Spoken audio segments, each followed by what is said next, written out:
Then today I just I thought you liked that game.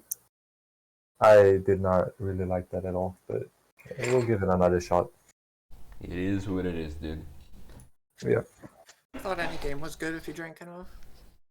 that's what I thought too. That's what's And did Not drinking true. make it scarier? Confirmed wrong. no, like that game could not be scary for anyone. I think.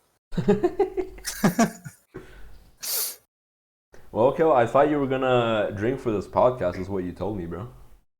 Yeah, I'm staying off the alcohol for a little Good while. man. I think. Good man, dude. Nice. Good job. But then you can't fucking shit on IWC, man. A little while was in like an hour or two.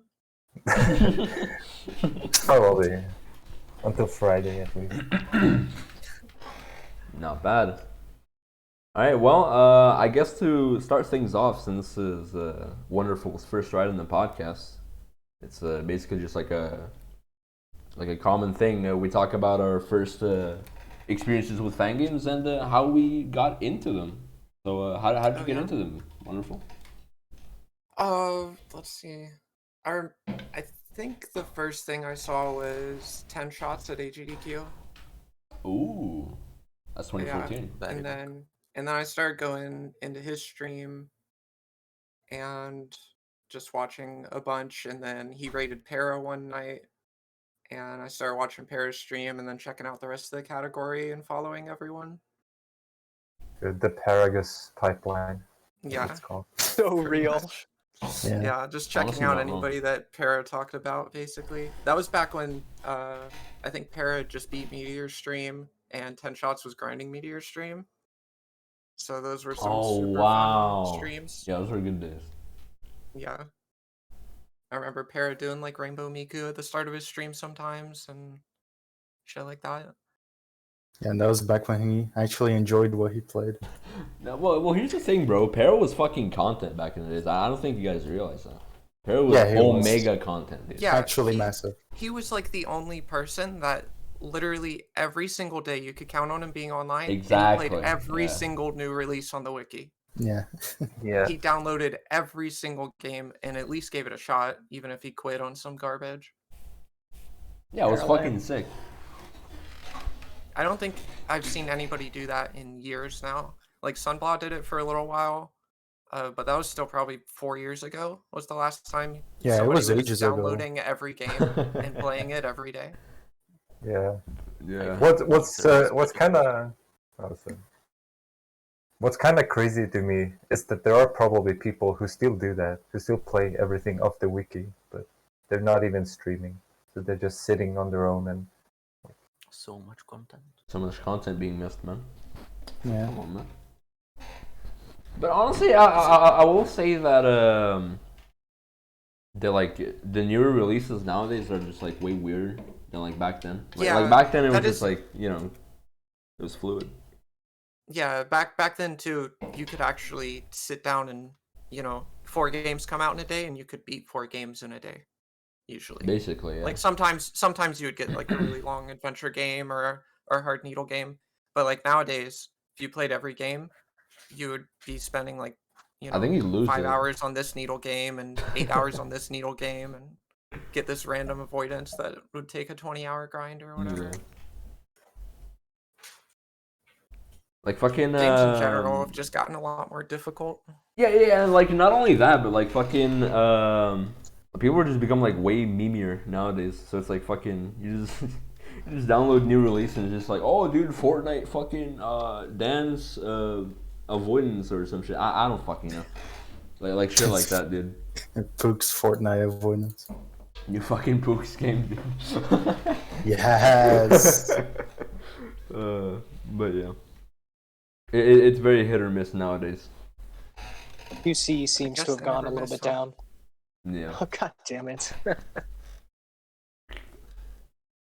I don't think the average quality has gone down, but I agree that there are way more overly difficult games nowadays. Yeah, well, that's also because, you know, 10 years in, everybody's just better. Yeah. So you know, you expect the difficulty to go up because everybody, like the community as a whole, the average skill has gone up so much in the last 7 years or whatever. Yeah, even like the already pretty good players have only been getting better as well. At least the ones that didn't just stop playing. Yeah, pretty much. Some of those people who were good back in the day are just absolute gods now. Like Geezer Yeah. and even just like looking at Wolsk or something like that, he's really good now. Like he doesn't compare to like, Blue or Zero or whatever, but I feel like that's kind of recent too with Wolsk. Like the last couple times that I watched him, I've like noticed yeah, a I think significant like the step up. last year or two, he's just been insane. Like Yeah, he's had some insane clears recently. He cleared like a 90 difficulty avoidance on his roulette Yeah. recently. You can figure shit out in blind races, I feel like, nowadays. Yeah, that too. He better. do you think there are less easy games than before? Or are there the same amount of easy games but also more hard games now? Mm, I couldn't answer this because I don't fucking, take a look at them. I say there's less easy games, honestly. Yeah, I I would think also say that. I think the definition of what's easy has also shifted, maybe. Maybe.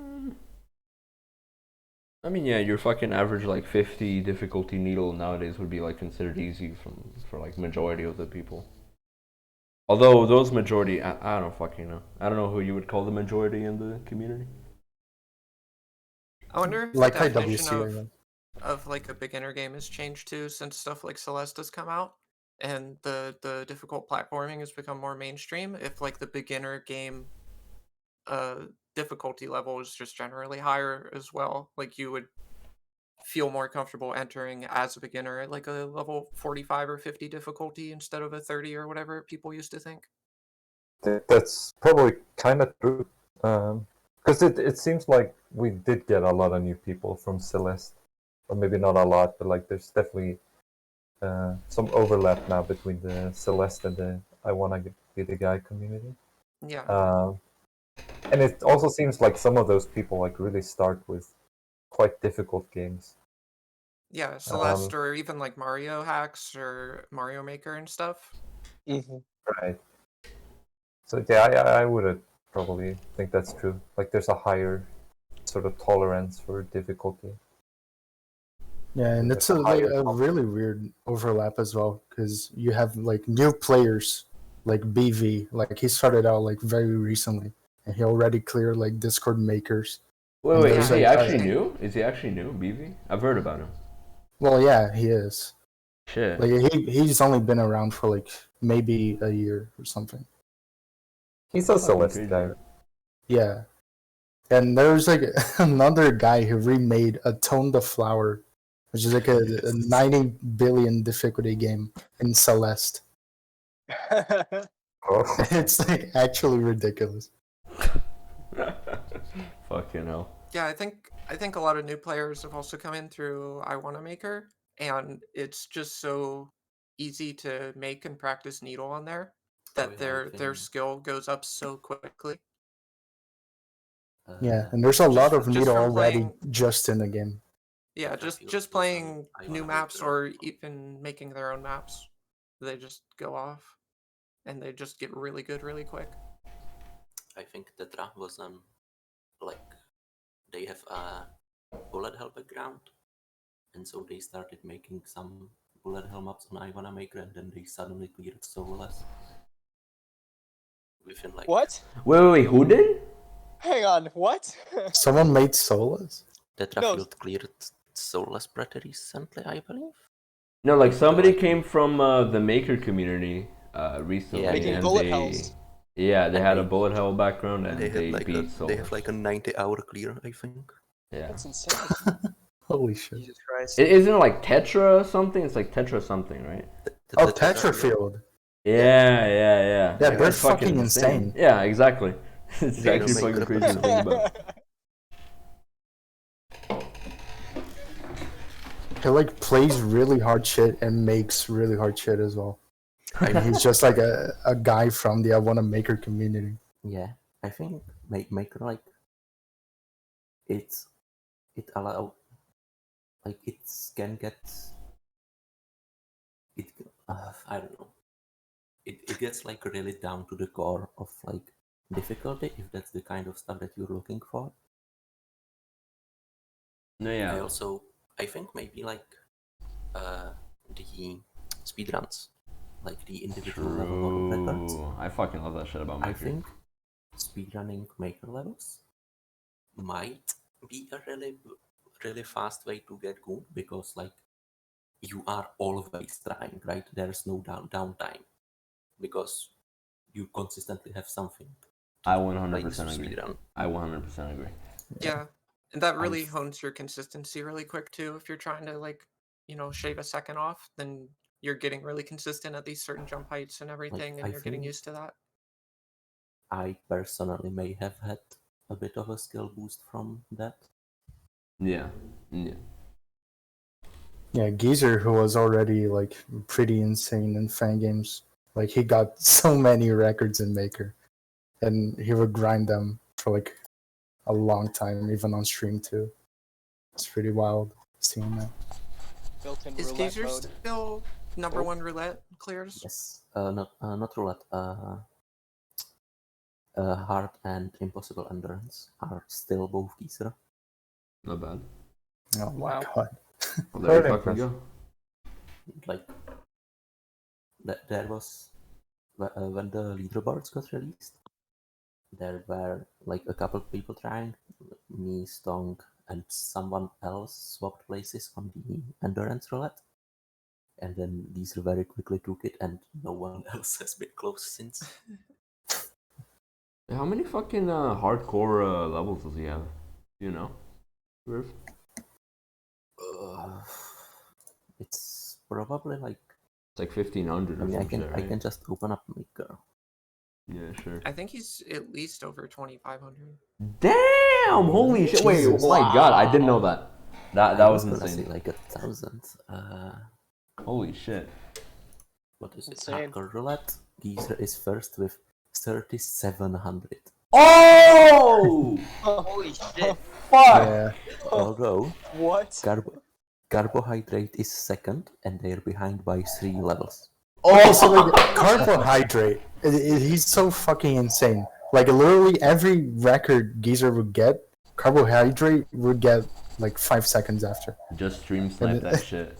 It's like by 2 milliseconds or something. Classic. Frame. Wow. It was like a constant back and forth from like every record Geezer would get. Although It's insane. Paragus has almost 2,400 clears on hardcore roulette. Well, there you go. Wow. Yeah, I think he kind of chilled out. He got up to like 1,900 really quick or something, and then he just hasn't been playing as much. I don't know what level he stopped on, or if he's like just, not playing, or if he's actually like hit a wall. We probably know what he stopped on, honestly. Dude, like some fucking dog shit ass needle screen or some shit. I don't know. Or some shitty fucking avoidance. True. How many fucking hard avoidances are there in Maker? Is that a thing? Like hard avoidance? There's a lot. There's A a lot lot. at this point, probably. Yeah, There was I've the- seen quite a few. There And they was can be like the 3 or 4 minutes. semi-recent, Jesus. Oh wow. like a couple months ago, they added through RNG, which made it a lot easier. Oh, RNG is not possible, right? Yeah, you, Oh, wow. you to have Cool. some kind of Oh, semi-scuffed yeah. implementation before, but now you can quite easily make like Damn. random 360. That's kinda Yeah, cool. before you could like manipulate any RNG map in some way, Yeah, but now It it's was- like actual RNG. it's no longer deterministic. Cool. That's pretty sick. Wait, hang on. They put RNG in I want to make her avoidances? And I want to make her in Yeah, general. Yeah, right? in general, yeah. Yeah. Oh well. Oh, all right. baby. Holy fuck. Yeah, and there's like already like so many maps that are like, oh, 1 in 1 million for you to roll a fucking warp. Are you fucking kidding me? GG. That's Yes. that's Of what I was course that gonna would say. happen. It was Yeah, Oh, it's fucking, it's so huge. That's probably why they didn't implement it before. They just knew that troll Yeah. faces were gonna just fucking show up, dude. Can't wait to get walled and I want to make her. Woo. Jesus Christ. Does I want to make her maps, dude? Yeah. But yeah, I haven't fucking open I want to make her in like like what 1 or 2 years. I don't know how fucking long it's been since it's released, but I've stopped like 1 month after it released. But I'm surprised that even nowadays it's still like a pretty banging community. It's like actually like fucking it's pretty active, I would say. Yeah, they're still going. The Pretty maker crazy. community. They have voice calls and stuff. Like, Exactly. Look at the Yeah. server. It's like people talking and stuff. Isn't Yeah, it like they became basically like their own separate? thing. Yeah, I was gonna say, isn't it separate almost at this point? Yeah, at this point, Yeah. definitely separate Yeah, from the they IWC. even have their yeah. own Twitch category. Yeah. Oh wow, Yeah. they hit the big leagues. And nobody uses the Twitch category though. It's like that one's Yeah. just I've seen some people. for Yeah, real. like, all the Koreans who play I Want to Maker stream on the I Want to Maker category. Of course, you know that, Skull. True. No further Could be comments. It's true. Yeah, like the amount of maps released slowly goes down. But But Okay, there's so, a like, fuck ton there of are- maps. there are 130,000 maps currently. Exactly. Jesus. Jesus. I can maybe check when like That's content, dude. I have so much content. It's fucking crazy, dude. That's actually so much content. I just feel like every time I open Maker, if I like go to make a map, I'm like, why don't I just make this in Game Maker and put it in a game? Yeah. Yeah, same. True. Especially with the new engine that came out, whatever, like a year ago, and it has like all the gimmicks that are in Maker. There's an You don't engine? even gotta- That's what? It was the Not Another Needle engine. Oh. It has like Oh. I don't think it has all the gimmicks from Maker, but it has That's freaking like crashes. 25 extra gimmicks in it. Yeah, Not Another Needle engine is like an actual life hack. If you want like It's gimmick the needle. go-to. Yeah, it's the Yeah. go-to, Yeah. dude.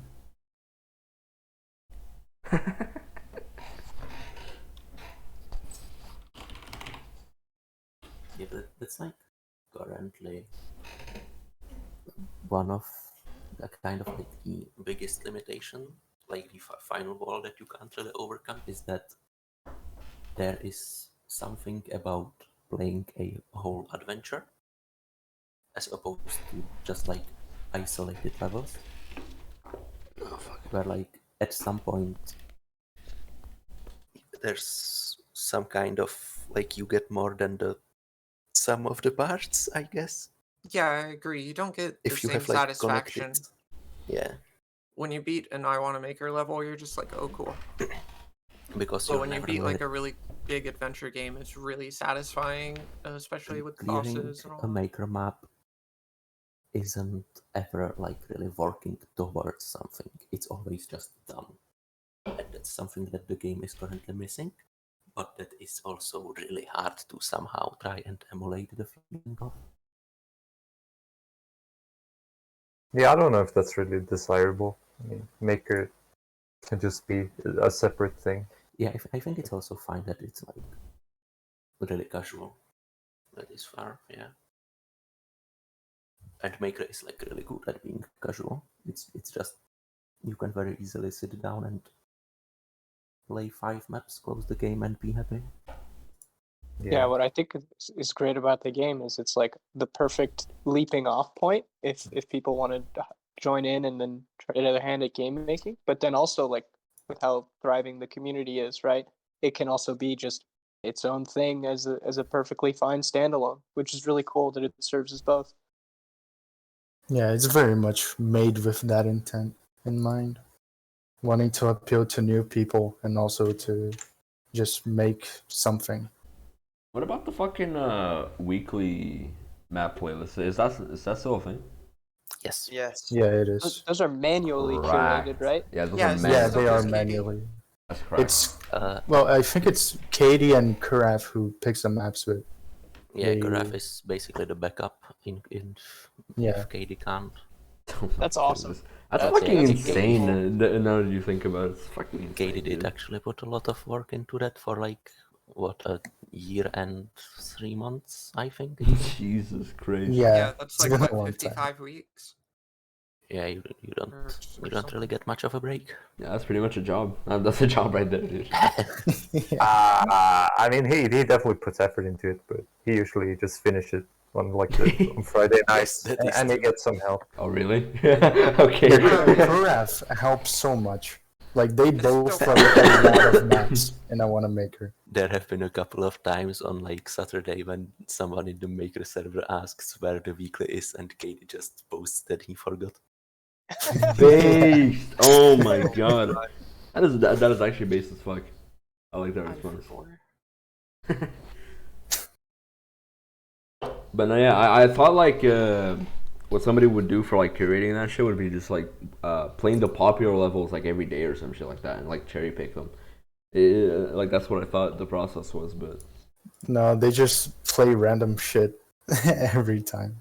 like Or fucking like new shit? if it's something from like a maker they actually follow, or they know like, oh, it's this guy. It's gonna be good. True, You, true, you can true. check Stuff like that. you can check the most liked levels of the past week, and you probably have a lot of Fallout makers who you'll know well. Yeah, they cool, definitely cool have stuff. systems. to Yeah, help. there's a lot of life hacks to like pick what's something that's gonna be interesting. Yeah, that's cool as hell. I fuck with I that. still love the ability to just like at the dev in Discord and they just be like, I forgot. Like imagine you'd be able to like tweet like the devs of the Binding of Isaac like, yo, where's the daily challenge? And they just go, yo, sorry, bro, that's on Whoops. us. We forgot. See you tomorrow. Like I think it's cool as shit that a dev just can do that, dude. I that's think that's amazing. sick Yeah, as fuck. that's what I'm saying. Like that's what's so cool about like being in a smaller community. It's like the Exactly. outreach There is you go. there. Yeah. I mean, that also ties into like the asset, like the visual contests, which there have been 3 so far, I think. Right? To like get Yeah. tile sets into the game. Cool. I've seen some of the submissions. I remember when I was in the server. I don't know why I left, but I remember seeing a bunch of the submissions, and there was a lot of really good stuff. Like even stuff that just didn't get into the game. I was like, damn, this is impressive. So like it's clear that they've been doing an excellent job as well, fostering like the creative talents of their community. It's cool, really cool to watch. All right. Well, now that yeah, I want to make her topic is out of the way. Give me a sec. Oh my god. Only Nader would like interrupt himself mid transition, you know? Yeah. Like, all right, we're gonna hang on. Wait, one Okay, second. so yeah, I want to make a topic is done. Let's go, guys. So I'm just imitating you. Don't worry. You're trolling. Stop trolling. Yeah. Weird. Yeah. All right. I guess we go to the next topic. I guess we'll talk. Fuck, dude. Okay. Stop. Okay, stop. Wait. Shut up. I don't remember my topics. Dude, you Do you not have like a list? I do. I We just have fucking. a list. I'm looking at the Shut list right up! now. Oh my god! All right, you start a topic then, pussy. You do it, dude. All right, Kale, what's your favorite Fangame? That's crazy. That's crazy. Is that a topic that you think is gonna Yes. start a lively discussion? Yeah. We hope anyway. It'll start a lively discussion. Okay. Absolutely. All right. It's all in your hands. No, just tell us the name of the game and don't explain yourself at all. Yeah. That's what we do. I wanna be the Boshi. Beautiful. Wait, and we can transition to the next topic. Oh shit! Huge! Let's go. All right, Kale, listen. I've been bribed by Anuj to tell you about this, or to talk to you about this. All right. Okay. He was incredibly horny to talk to you about Bashi, but like he isn't. I know. Yeah, you know. You know. So, well, let's fucking talk about it, dude. Let's talk about your Bashi days. All right. Let's do it. All I right. wanna know.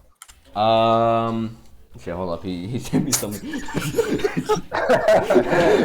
I'm He trying had to. the Dude, topic, like, oh, I'm ask Kale extremely about Bashi. excited. He didn't have the question. Yeah, how do you start? Like, I'm extremely excited to talk about this thing. No. Hold on, let me check my notes.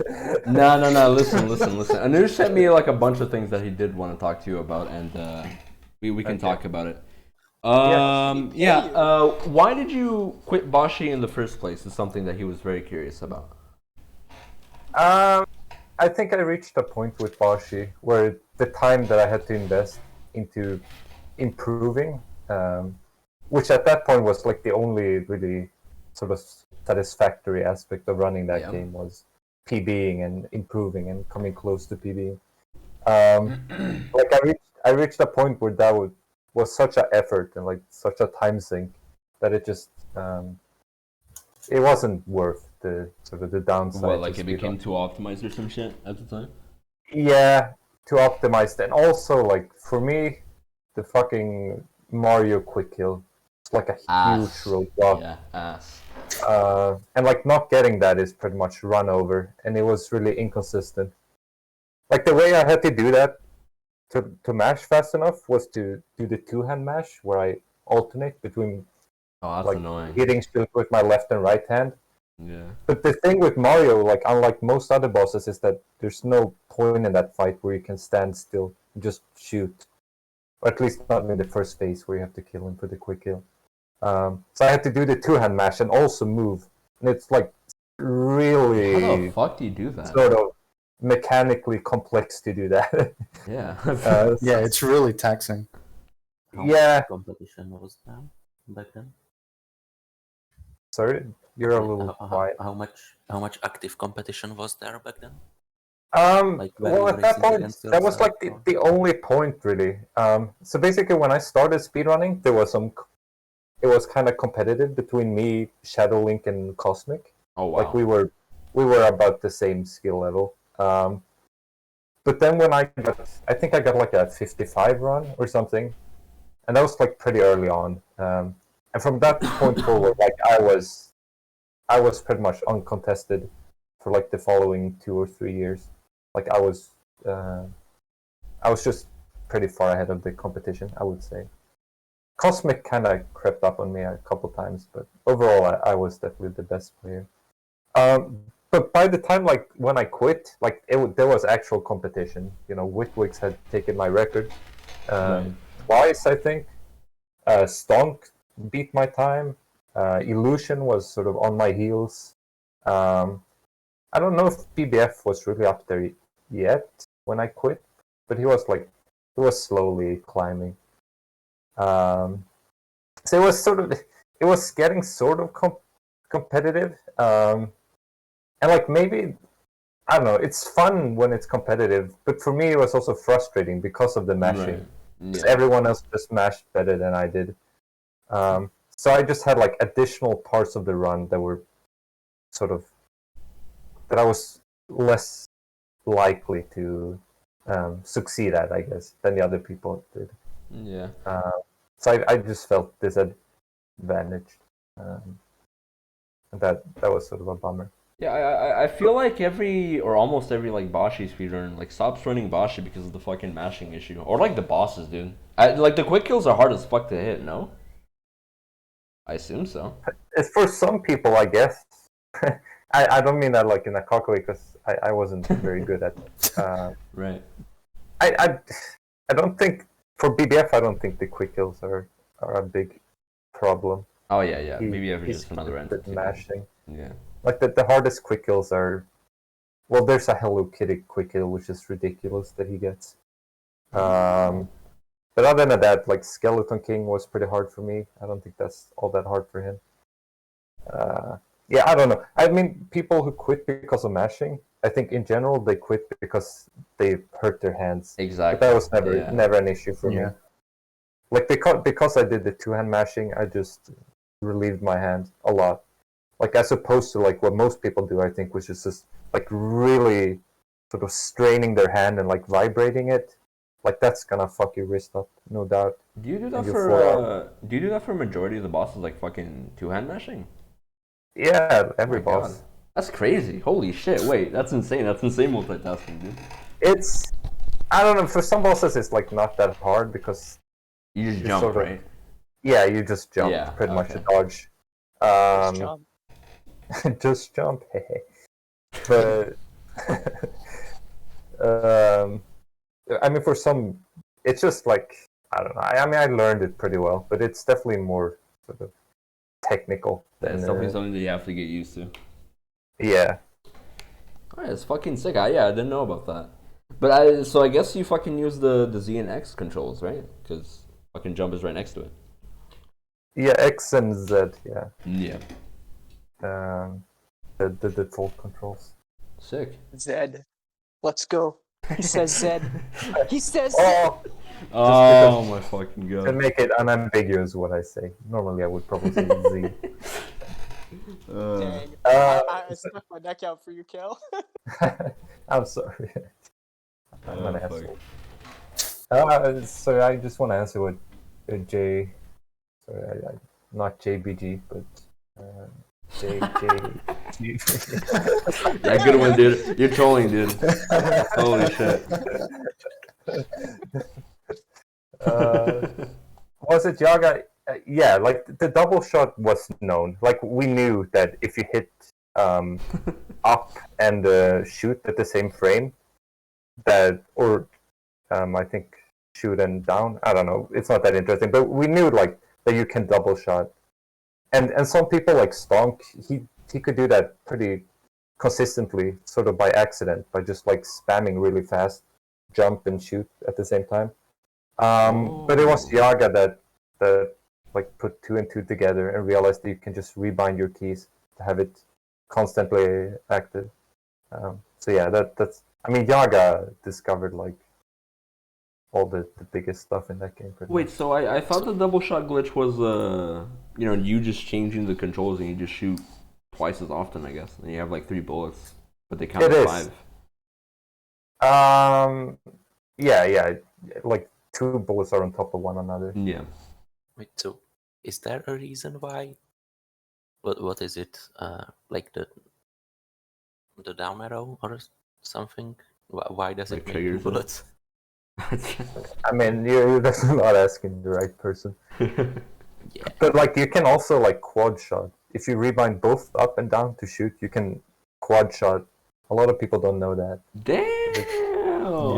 Is that worth it? Fucking though? hell. Like, doesn't sound worth it. It's not worth it for some reason. I don't really remember why, but it's like for some reason no one uses that. I don't.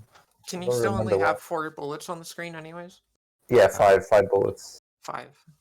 Yeah. So you'd end up with 2, right? You have 1 with 4, and then One with 4 one alone at the end. Yeah, you would. Yeah. That's It's fucking like if you sick. stand really close to the boss, you sort of counteract. That could be Yeah. cool. Dude, that's a fuck ton of Yeah. APM for a Bashi speedrun, dude. Holy fuck. That's fucking crazy, dude. Yeah. Alright, well. Porsche was I don't know. I still hold that game like really highly, or I rate it really highly. I think I still think it's my favorite fan game, and I think it's if we try to sort of bring some sort of objective measure to it, I still think it has some qualities that have not really been matched. I think it is one of the best fan I mean, games. I think Boshi is like possibly the only game to match the original guys, like Feel. reference density, I think. Oh yeah. Because that's something that Guy did incredibly well. It's that like it is just packed with like unique traps and references. And Yeah. Bashi does that that's really not well. that's like not really what we do nowadays. Yeah. Yeah. And also, like when people do it, there are too many Mario references, and Mario is the real trouble. Oh here. my god. It's the Fucking real hell. problem of the community. It's Mario. I don't know. There's just a lack of imagination. I feel like, but I we have the mean, really, marathon dude. games. Bashi really did that a lot, and actually, if I can segue a little bit Sure. to my favorite fan game is Run the Marathon. Huge. Huge. You worked on it. Yeah, I did work on it, so that's kind of whatever you want to call it. But Sus. yeah, a little sus. But one thing when we were brainstorming what to make for the marathon game, because when we first started, we were like, we just want a blind racing game for the marathon, like how the Eastern communities do, because that's really cool. And one thing I was pretty adamant about when we were brainstorming Run the Marathon was to have all those variety and references and stages like Bashi, because I thought Bashi was the best fan game to watch at the time. It was Yeah. easily the most entertaining, and it would be good for a marathon where there were people watching fan games who have never maybe watched fan games before, or all they've seen is Boshi.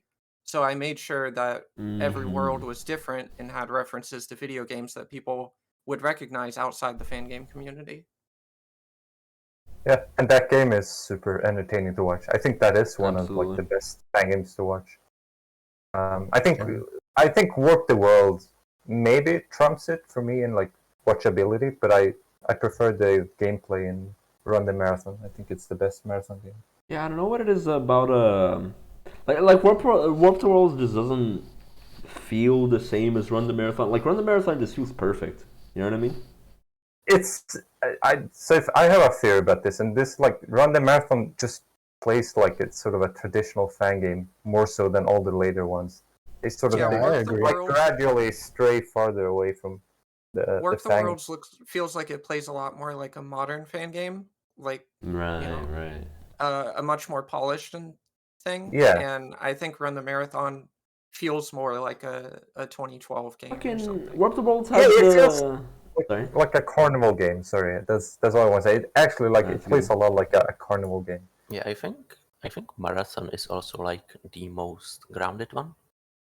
Like I don't recall the other games having like as much as connected worlds. Like Marathon puts in the transition rooms between stages, whereas nowadays it's much more likely to be a cutscene, right? Yeah. Yeah. Yeah, it just Yeah. makes it flow True. better. And it's like I don't know. I feel like there's something about Marathon is just like it feels, I don't know, more pure. Like just It's like more simple. I know what you mean. yeah. Like in Yeah. comparison to the other games. It just Like feels really like clean. the other ones stand out way too much, and I think it's kind of because of the production value. But it's not like it's a bad thing. But I think Yeah, also I- people prefer the nostalgia factor of it to some degree. Sorry, go ahead. Wonderful. I was gonna say you're definitely right, Kale, that Carnival was a huge inspiration for me for almost all the games I've made. And Run the Marathon's not an exception for sure. Carnival and Klein. Oh, yeah, same. Those are like huge. Carnival, Klein, and Rukito are like my three top Yeah, inspirations, probably. I was thinking of my Sick. top 3 makers earlier in the car when I was driving to go get breakfast and like thinking about the podcast, and literally my top 3 most inspirational, like the ones that I enjoy the most and get the most ideas out of and stuff is Carnival, Rikito, and Klein. That's very sick. Yeah. I mean, the thing is with those three makers for me is that why they're so inspirational is because they squeeze so much out of so little. Like they use so few assets. True. Yeah, Plus, they like, use what they basic. have really well. Yeah, it's so basic, and still those games are like really compelling. And you have to start thinking like, oh, how is a game like Crimson like this interesting when it's just super ugly and like the platforming is pretty much Yeah, it's like 32 it's like pixel gap. 80% brown blocks and just basic engine gimmicks. Yeah, Like, but it's and it's somehow so interesting and unique feeling. right. Yeah, that. I don't know. I feel like I feel like there hasn't been like very like I feel like people have done or tried to make carnival games like fucking like carnival style games, but I don't think they actually like created like an actual Crimson like sort of shit. You know what I mean? Yeah. Yeah. Like Crimson just feels very like it really just feels like an adventure, dude. Like fucking Carnival just knows how to do that. And I feel like adventure games have tried to do that, but not to the same style. But with the fucking whole like fucking gray or brown blocks, fucking pathing, Yeah. shit like that. Or even like Justice. You play through it and just with all the stories and visual changes and the bosses, you just like you finish the game and you don't even realize that you just played 12 stages of Needle. Yeah. It just doesn't feel like that, even though you look at it and objectively, oh, there's like no gimmicks and it's just Needle, but Yeah. it feels like so much more. I don't think that is a Needle game though. Like not by my definition anyways. And people can have like all kinds of definitions. Yeah, But fuck I that. feel like the main focus of that game is sort of exploration and like being on a journey.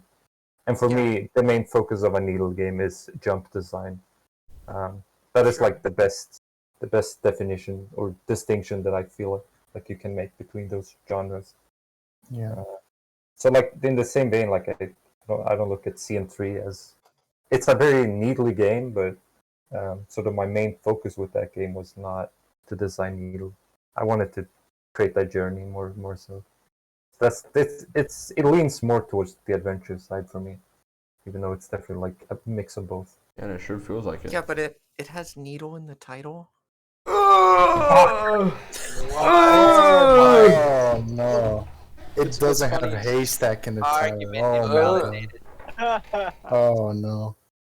Alright, we're going to What's the funny, second Tails, channel. you read my mind. That's the exact question I was gonna ask immediately after. Like you just stole it right from me. Wait, what was the question? The question was gonna be, well, in that case, what do you consider CN3? Like, so, Okay. and you just went and answered it without me needing to ask it. Yeah, there you go. I sort of Hell yeah. seized the opportunity to talk about my game. You want to talk about CN 2.5 as well? No, Is that a baby. topic on your list? 'Cause I mean, you I should don't not- know if you Yeah, want to I talk don't about know. it. It could be. Yeah, I mean, I can say a little bit about that. I don't want to talk about what's in the game at all. I feel like that's something fine. that really benefits the game. It has benefited all of my games that people have no idea what to in for beforehand. But obviously, people have some idea because it is a sort of a remake of CN2, I guess. And it's going pretty well. I've been game making pretty consistently past couple of weeks, I'd say. Really nice. I'm making progress. We have some other people involved, and I'm getting updates from time to time. And yeah. Okay, well, I actually got a question for you. Do you fucking take some of the CN2 screens and like rework it, or is that like too far to talk about? It's maybe too far to work about. I use. Okay.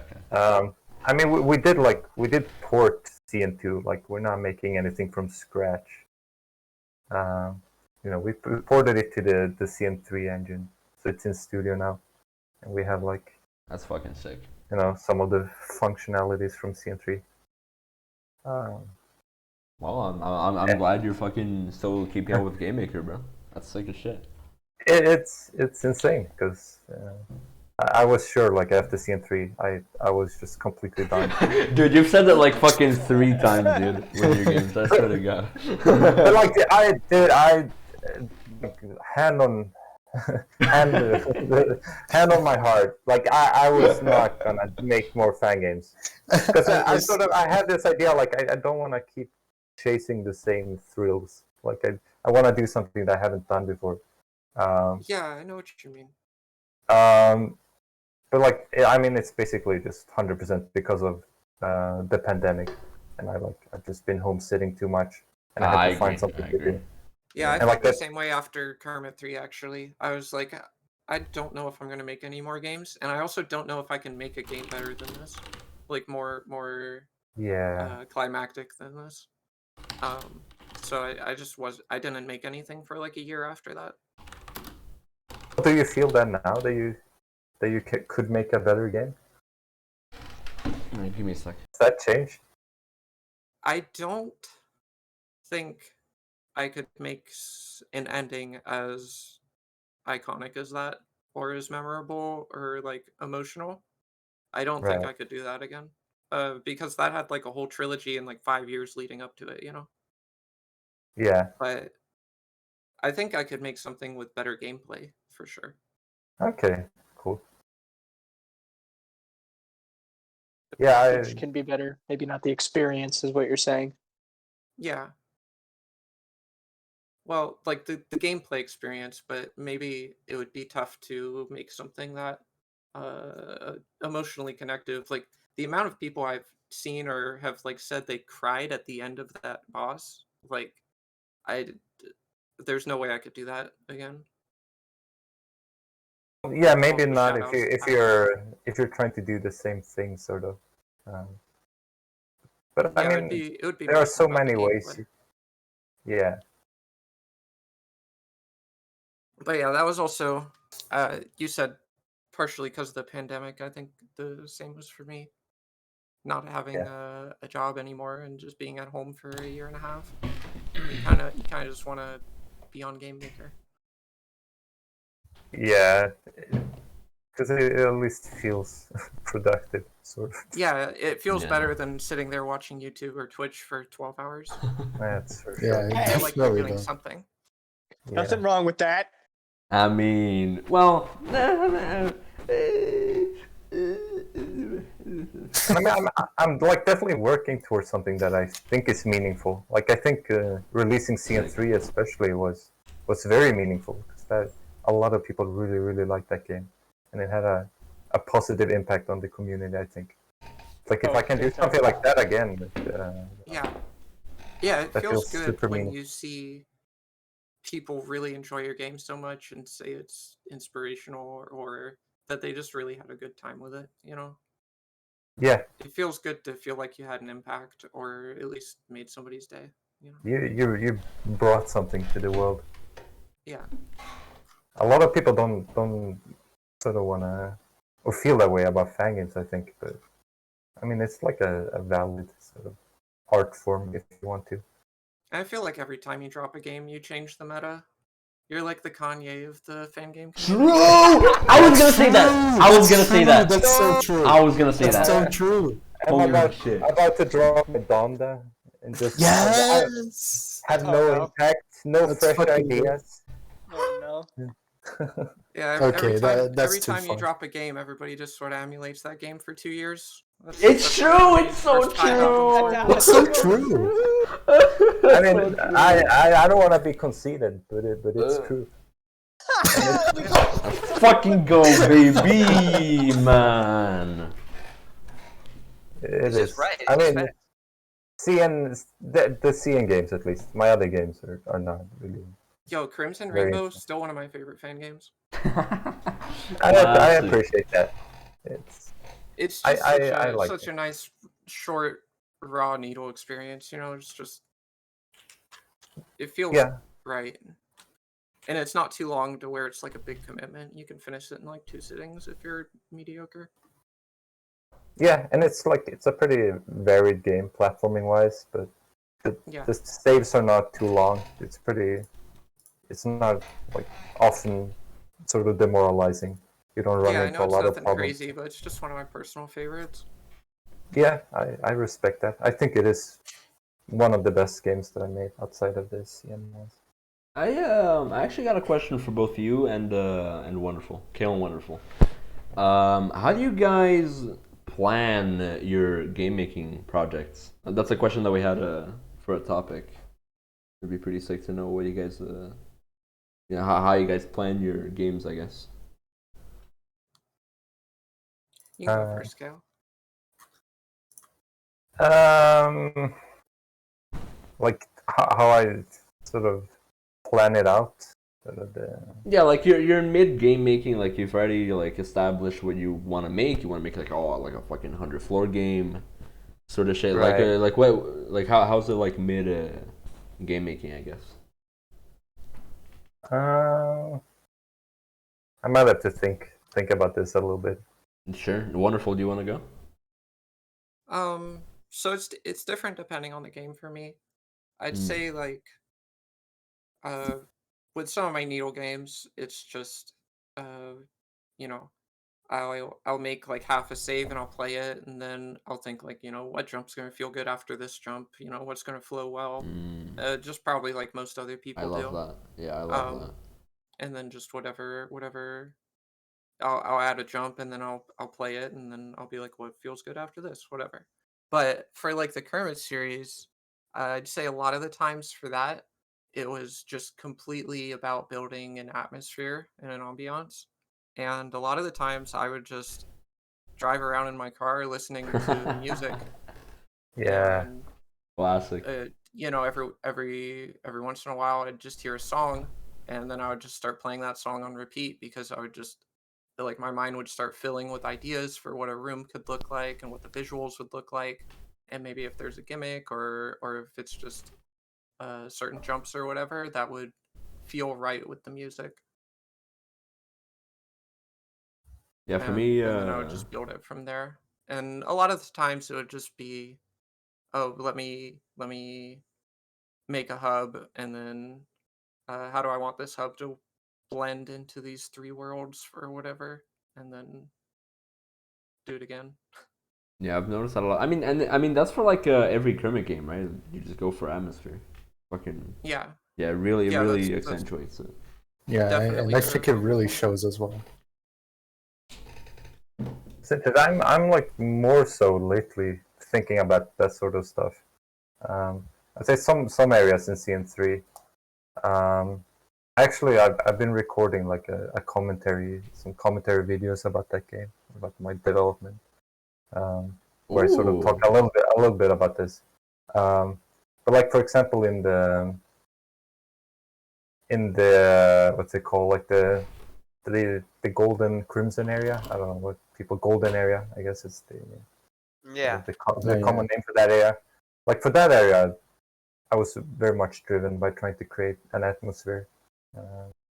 Whereas maybe another area like I don't know, like the bouncy block area, I would more so like focus on jump design and trying to come up with interesting ideas, like making sure that every save it sort of has a different concept than the one before it. So Absolutely. uh, it's not just like fun platforming. I think if I were to answer like about more like an overarching planning for my projects, I think with my current project, like I've done a lot of that because I've had to think so much about like what am I doing with this game? What am I bringing to the table? Because I don't want to make just a game that's just a fun needle game. Like that's not Yeah, interesting to me. And I guess especially because CN3 was so well received, like I feel like the expectations are higher too. yeah, like you But need to keep continuing to make new things and changing the game a bit. yeah, I mean, like changing the meta is too hard or too high of a bar. I mean, Yeah, fuck I said, that. Yeah, with every single game. Yeah. yeah, I can't really put that on limit, but I wanna, I just wanna do something new, like that feels meaningful. Where Yeah, I'm not just repeating myself. yeah, you don't Yeah. want to feel like you're releasing the same game again. Yeah, exactly. Mhm. And So CN 2.5 isn't you selling out? Because that's where I was lost initially a little bit. It sounded like you were just remaking the same thing, but no. I mean, I guess part of it is just I'm trying to cash in on the success that CN2 was. Hell yeah, baby. Yes. Get the ads in there. There is Yes. so much big bucks to be made. Microtransactions. Remakes of every carnival boss. at the Crimson end of Needle every 2 stage. NFT, dude. Let's go. Real huge. Yes. That is so awful. Crimson Needle 2 just mines Bitcoin in the background while you're playing it. Dude, that was a good era of Fangames when True. yeah, like secret. So good. Yeah, your favorite era of the community is when it almost fell apart to Bitcoin. Go straight to least my some people- wallet. Yeah, dude, I was behind in most of those games. Yeah, that's why it was his favorite. He got rich. Yeah. Fuck. Oh yeah, but anyways, yeah, with CN 2.5, yeah, I've been like having sort of more of an overarching plan for how the game structure is gonna be and stuff like that. But in the past, I've found that if you overplan, it just sort of hinders your motivation. Yeah, I agree. You get overwhelmed if you're like, oh, I need to put 30 stages in this game, and Yeah. then like you Right. have like 7 done, and then you're Don't like looking at it and you're like, oh my god. don't Yeah. start any project like that. It's just that's just procrastination. Like you're trying to hype yourself up by having all these grand ideas, but I don't think that's never gonna work for anyone. I think. Yeah, it's You especially have to rough like start by watching making. new makers. Like I remember at least years ago, like people talking in the Iwana community or back on the community forums and stuff, and just like people explaining their ideas for these like huge fan games and how they're True. like just started working on Yeah. it, and I'm just like, True. that's never Yeah. gonna come out. Like it's just not coming You, out, you fall into especially the because it's their fucking first game. Yeah, and like it's even if it were to come out somehow, it would not be good. Like Yeah, don't yeah. Make a don't couple of shoot small that high. games for your first couple of games. Yeah, you learn from every game you make. You learn so much from the reception and from the Yeah, even process. if you don't think you will. Yeah, Yeah, back then, especially in the forums, so many people would join. It was like instantly, oh, I'm gonna make a medley. It's Yeah, like, yeah, yeah. That okay. was the huge thing. Just Everyone was recently. like, All right, Just buddy. recently, I got added by someone I'd never heard about and said, "Hey, can I use Neon 2 in your medley?" I was like, "Yeah, sure, man." You know, I haven't seen a good new medley in a while. It's We true. could use one. It's true. It's true. I mean that genre is just Just dead. like it's bankrupt on ideas. It's just dead. Still, like no one's trying anything new. I don't know. Yeah, every medley since K3 has still just been a K3 clone, more or less. I mean, Yep. with like There's games like a though, couple different. I eventually just like threw in the towel and released my like first proper game after making it over the weekend. Huge. It's still my only proper released game. Took 48 hours because I wanted to finish something. And Yeah. there you fucking go. And you did. Congrats. It's a good plan. Oh, yeah. GG. And And, not a lot uh, of people get to say they finished their game, including me. Okay, so now I want to talk about. I want to segue into this next topic. How do you get, or I guess when do you guys get your drive to game make? Or how, I guess. All right. Okay. Is it time for my first hot take? Go for it. No ball. Don't wait for fucking drive to do something. Like don't wait for that sort of that like direct sensation of like, oh, I want to make. Like you're never finishing Jack if you do that. Yeah. Or like you might, but Yeah, I Um, felt that. I don't know. Like if you want to finish a game, I mean, if you don't want to finish a game, then don't game make. But I mean, I think that goes for like everything worthwhile in life. Like there's gonna be sort of a threshold you have to get over to get to something good. So like whether it be like you're working out or you're trying to make new friends or you're trying to do anything with sort of an end goal, like- Yes. you have to get past that phase of like sort of that what's the word? Yeah, you That just in need it- the willpower Yeah. to push through it. Exactly. Yeah. Yeah, If you're you need to waiting do for- it yourself. You can't just wait on one day. Yeah, and if like, you're waiting oh, for I'm gonna finish motivation it today. until you feel like it, you're never gonna do it. Or you might feel it in like a month and you'll work out for 3 days and then you'll be like, and then you'll stop again. Like you Yeah. just need to do it. You need to focus on the long-term goal. Like you need to have that as a motivator, but it doesn't have to motivate you in the sense of like that you feel motivated. You just have to remember, like keep it at the back of your mind, like, oh, this is what I'm working towards. I think this is worthwhile. Yeah, you have to think of how good your game's gonna be when it's done. Yeah, Or- and Absolutely. how good you're yes. gonna feel about it, because like Yeah, releasing how good a you're game gonna is- feel when you see 10 people on Twitch playing your game and they're all really enjoying it. That's always the or best, whatever. honestly. Yeah, it's always it's so good amazing. to see. I still enjoy every CN3 playthrough that I see on Twitch. Yeah, Like, it's- anytime I see a random one of my old games, I always tune in even if I don't know who's playing it. Yeah, I also do that. You know, Or you there's- can be like this guy in chat, the plasma napkin. But like the most ridiculous work ethic of anyone. in This the guy, community. dude, I've talked to Plasma about like Game Maker like a few times, and this motherfucker is always game making on his free time. I don't know how.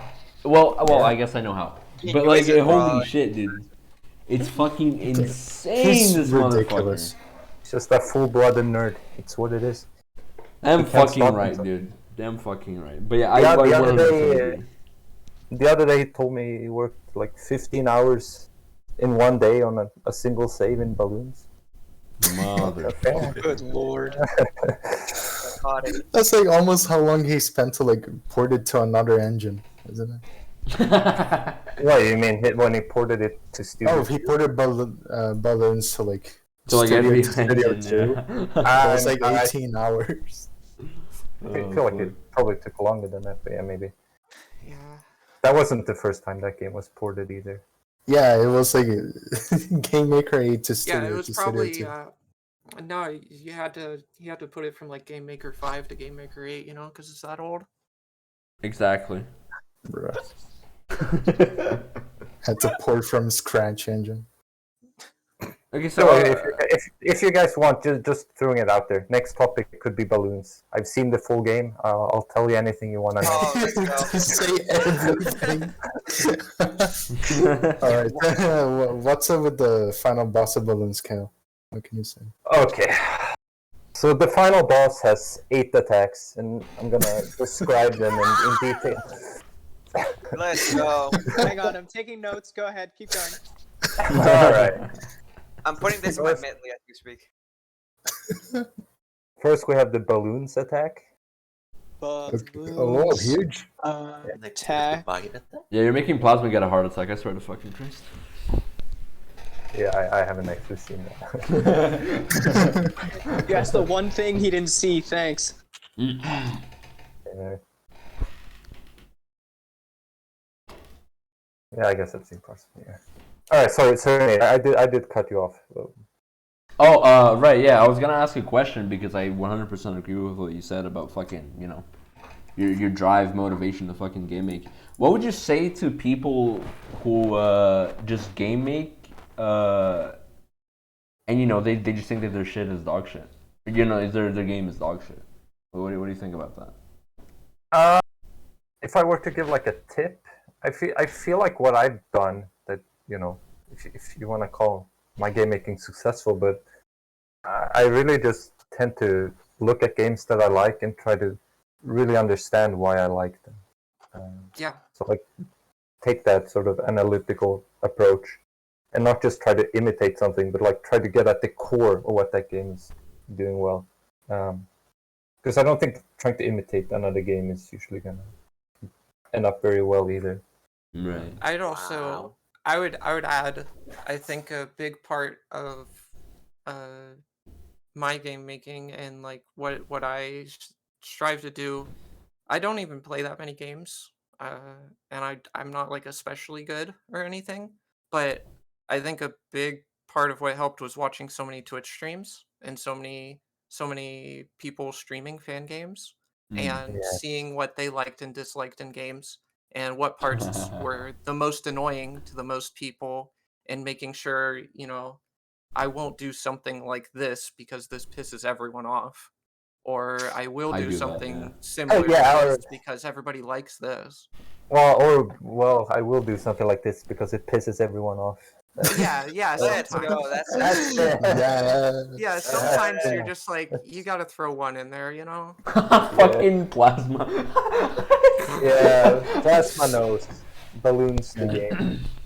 Yeah, I mean balloons that's is- not to say I'm just like copying or duplicating whatever I'm watching, but just seeing in general, oh, people don't like this type of thing or something like that, and if you want your game to be received well, then you probably shouldn't do that type of thing. Or at least Yeah. if you're going to, you need to make it easier or do it in a different way that's more interesting. But I also want to understand why they don't like it. So it's like the same thing but backwards, sort of. Yeah. Like some people didn't like Floor 100 in CN2, but I still went along and like made a really long floor at the end of CN3, and that one was much better received overall.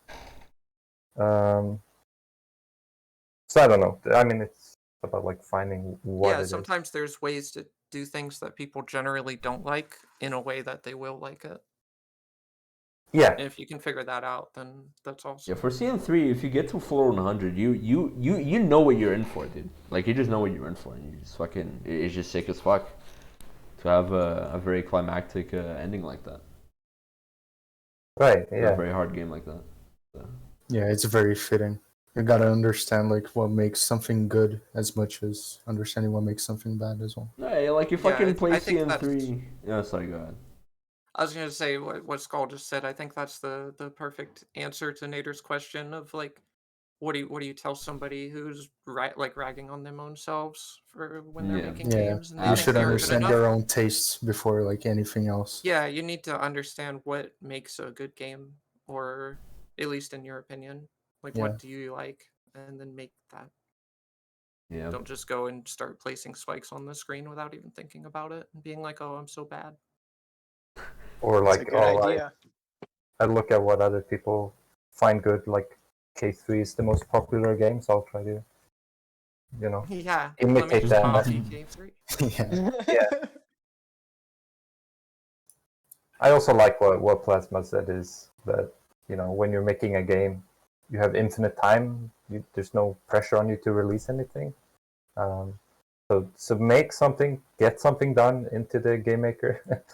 Put something in there, put more stuff in there, and then constantly go back and like test the stuff you made and replay it and revise it. I do that so much. Like I replay everything in my games. Yeah, Dozens When A of lot, times. yeah, same. when Yeah. I finished like Kermit 2, I had I went through several save files and like deleted save files and made new ones in order to test things, and like I had a single save file with 150 hours on it, and that's not even counting like Yeah, the no, seven I save know. files I went Yeah, through. I know how that's like Yeah. as well. Yeah. I mean, speaking of K3, like, I think what happens there is that, like, it's a genuinely, like, really entertaining game to watch in its structure. But then Right. when people try to make that, like, the obvious thing that looks out at you is that, like, it's difficult and all that. But that's not what makes it entertaining. So Yeah, I feel like people try to make their own K3, but they copy the wrong parts. Yeah, a 100% lot of agree. people do that. 100%. That's what I meant to like understand why something works or why it doesn't work. Yeah, they Yeah. completely miss what made K3 I like think so there's popular something in the first really- place. There's something really interesting about that game specifically because, like, it kind of gets, memed on nowadays for its reputation, but Yeah. it genuinely, something about it is just, like, captivating to watch. Like, Yeah. the structure of, stage boss, boss rush, guest stages. I don't know why. It's just, like, really good. Yeah, I like the way that game sort of envelops. I think that the worst thing about K3 is the screen picks, like the medley picks. I think they're pretty awful, but I have a lot of respect for other stuff in that game. There were some good ones, but there are a lot of bad ones. Yeah, it is what it is. Can we answer this question? The three-headed monkey. Oh yeah, sure. Yeah. Let me read it out so that people who are watching the VOD can. Alright, so Three-Headed Monkey here asks a genuine question. How much pleasure do you take from people suffering through the hard stuff? What do you think about that? I can probably answer that. For me, and like this, believe it or not, but like I don't actually derive any pleasure at all from that. Usually, if someone's playing my game, I mean, maybe like a few exceptions, maybe like the floor 92, like that would be the exception. In all my games. Like those Yeah, are like the very. I was gonna say the times where you made that and you knew you were being a dickhead, like Yeah. then it's fun. Especially the CN2 one. Like I knew when I made that, like this is like the most awful idea that I can think of. And like the philosophy was pretty much like people are not gonna think that I will do it again. Like what I did in CN1. Like But I'm still gonna do it. Like, contrary to their expectations, I'm gonna do it, and I'm gonna do much worse this time. Yeah, I think committing to the joke is like Thank a very Christ. big part of that joke. Absolutely. Yeah. Yeah. But watching people that are like actually mad and raging at a fan game is just really uncomfortable for me, and I don't have fun watching that. I don't get any pleasure out of like somebody getting stuck on a hard save for Yeah. 3 hours and just raging Yeah. about it. If you're not having fun playing my game, I'm not having fun watching you. 100%. Yeah, I 100% agree. Yeah, and like speaking as the perspective of the rager, sometimes we'll say, Okay. the rager is like definitely not having fun either for sure, and it's like it's such a frustrating experience that like, and then you feed into that where it's like, you know, imagine if like I'm playing Churach because I called that out last time. And I'm stuck on a hard save for some ungodly reason, and the maker pops in and goes, "Oh, I love this!" Like, fuck that, dude. That's what kind of an asshole would do that? Like, if it's not, you know, as opposed to what they were saying with 92 and committing to the joke, where it's like this is deliberately trying to be bad. You know, somebody genuinely struggling. Like, if you find pleasure in somebody going through difficulties, like, please go seek help, you know? Yeah, that's like Boshi hard shit, dude. I swear to God. Oh, dude, I'm gonna make this hard intentionally so I can see you suffer. Emoji clap and like sort of shit. It's like weird. Fucking 12, like, go away. Yeah, it's like that sort of shit. But yeah, no, I don't think there's a single maker who thinks that way. Like that's just weird. Well, there are makers that like don't give a shit what you think regardless, but like that's like as far as you can get with a maker, I guess, in the community. I do. Sorry. I do think that like facing a bit of adversity in my games or in any game can often be beneficial to the enjoyment of the game. Like, Yeah. So like I guess like sort of embedded into the question is like, well, why make like really hard stuff? But like I really, I think it adds something, especially for a really grand game like the Crimson Eel games. Right. Like it just becomes this big journey, and like you overcome all these obstacles, and that every new area you reach sort of takes on a more significance because it was difficult to reach it. Exactly. You can have saves that are really hard but not unfair, and it makes them really memorable too. People will think of your game and they'll remember those really hard saves, and as long as it wasn't like unfair, they'll remember it fondly, and that'll be like one of the things that keeps your game relevant. Yeah, Kuref actually called that like kind of a, which I agree with. He called it kind of a cheat code, or like a sort of a crutch to make your game interesting. Or or maybe like a shortcut. Is to make a hard game, because when people play a hard needle game and they grind a save for really long. Satisfied. Yeah, I mean the grind just like you become invested in it. That's just how we work. And so you can sort of, as long as it's not annoying, people might like think really fondly of the stuff you made, just on the basis of it being hard. Like it's a pretty like a shortcut to making a memorable game. To put a note on that though, a lot of people, they recognize that and they see that, and then they just release like a 3-stage game and it's all super hard, and then they wonder why nobody likes it. Like it starts out hard. It's because people aren't, they're going to play like 2 screens and they're going to be like, I don't give a shit. Like this isn't fun. But you have to if earn. like there were times where, if you put that exact same stage 5 hours into a really fun game, people are going to love that stage. Yep. And they're going to like think very highly of it, that exact same jumps and saves and everything. And it's because they're invested and they like the game. But if you just start the game out really hard, nobody's going to give a shit. There you go. Yeah. The double diamond secret in CN3. Oh, I okay. think I will stand by that. I think that's a pretty good secret. But as a standalone game, that would be, complete garbage. I think the only good part of that secret is the song choice. Personally. Wait, let's fucking okay. Wait. Let's talk about this actually because this was brought up pre-podcast.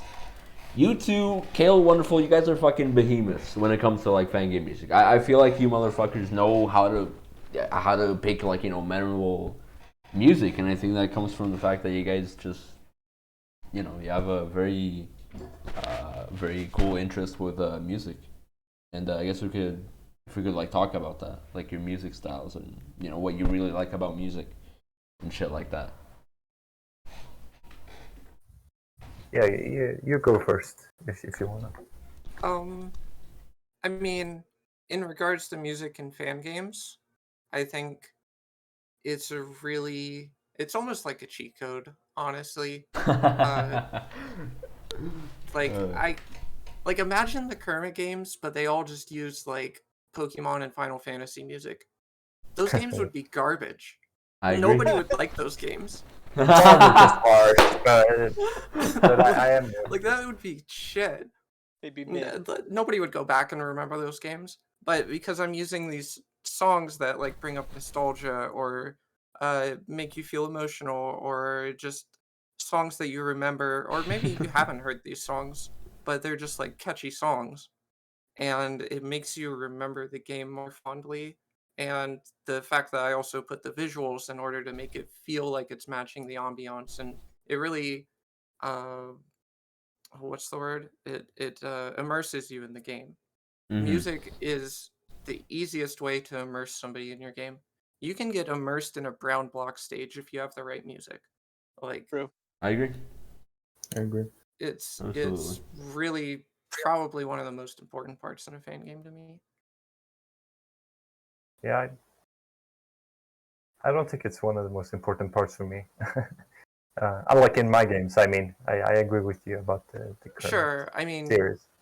if your platforming's dog, then it's not going to be good with a good song. But Yeah. it's definitely important in making the player feel invested and enjoying the game, I think. Oh yeah. Like this is actually kind of interesting. When we made CN3, we didn't have any of the music in until I think the day before release or like the day Nice. before that. I love that. And like when we put the music in, and I was able to just warp around the game and like just feel the areas with the music. Like I'd done like a little bit of testing with the songs, but to match them with the stages. But that was an amazing feeling, and like that really just changed the feel of the game a lot. So yeah, I mean, it's obviously really important. Yeah, I don't know. What else I wanted to Music say was about picked already. It just wasn't in game to keep the compile times. Yeah, that's reasonable.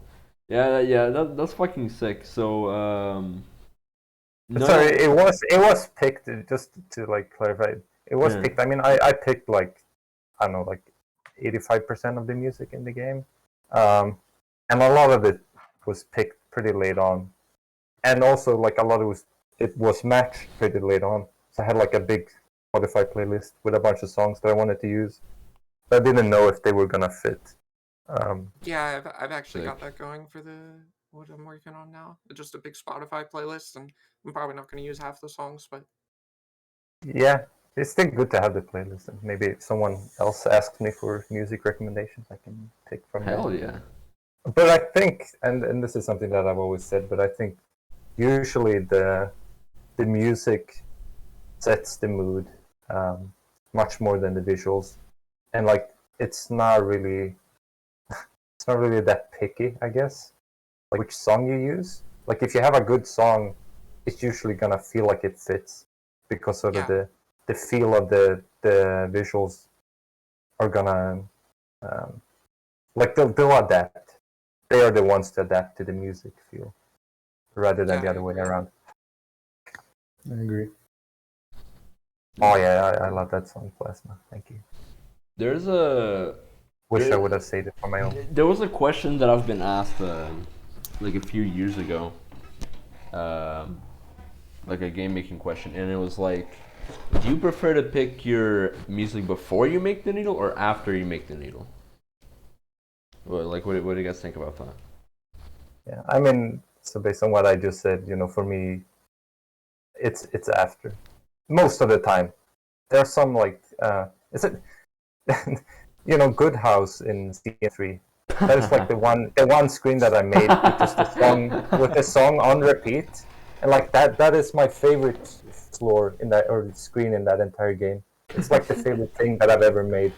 So like based on that, maybe I should do that more often, because that really like made me it made my creativity go in different directions than it normally does. Yeah, and it fucking stood out like really, really hard. Yeah, I feel like my stuff is definitely more creative when I'm just I hear a song and I feel it and I just put it on repeat and make a stage for 3 or 4 hours with that song just playing on repeat the entire time. Yeah. Yeah, that's how I do my stuff as well. I just have the music that I picked on repeat and just go with what feels right. Huh. Yeah, like the question was like, you hear the music and then you make the visuals that, make sense with the music. And then you figure it out from there. Yeah. That's what But like I said before, for me, I still think like most music works if you like it. I mean, yeah, you were going for mood, and mood is pretty important for Neil, so it just works out. Mood. Yeah, Good House. Good House is my favorite. Actually, give me a sec. The thing for me with like music and visuals and what I do first, I prefer doing music first, but that's basically just because I feel like I lack a lot of skill to come up with visuals. So I just like try to like find anything that will ever give me inspiration, and that's usually music. So I just like pick a random song, and I'm like, okay, and I just hear it like a billion times, like Wonderful said, till like I manage to draw something that I like. Yeah, I mean, if you can do that successfully, that's super cool to like find that mood, or like that those emotions that you get from the song, to sort of convert those into something visual. That's really cool.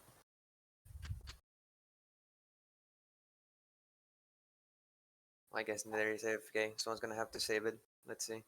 Cool. Since it's so not me. easy. Since it's so easy, what is the next topic? Find I out. There's mean, the the list. next topic is me leaving right alright. now because I gotta go. No, Perfect. Skull. Really? So with that Rest in peace, transition, Skull. Yeah. Skull's gonna dip. Bye, Skull. All right, good riddance. Thank Oh, God. he actually left. Okay. Yeah, no, he did have to actually leave, but we'll step in here. We'll be responsible. The next topic that I think could be interesting is how do you guys rate games like internally when you play a game? What are the things that that you notice to end up with your judgment of it at the end? And that is a good question. Yeah. I mean, okay. So if we're first off, if we're talking like Delphoot ratings, there's no good. I think it's system. personal ratings. Just how do you when Okay. you play a game react to what you're seeing and quantify it to yourself?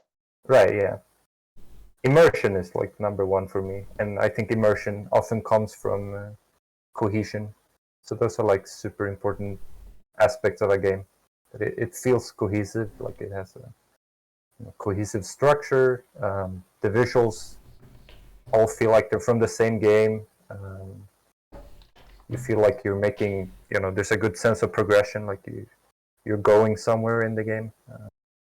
I think those things are super important for me to like conjure up immersion, which is the best experience. Yeah, I'll play platforming that I don't even particularly like or care for if I feel immersed in the game. Yeah, yeah, you can put up with a lot as long as Yeah. you reach that point where you're interested in, like you're engaged with the game.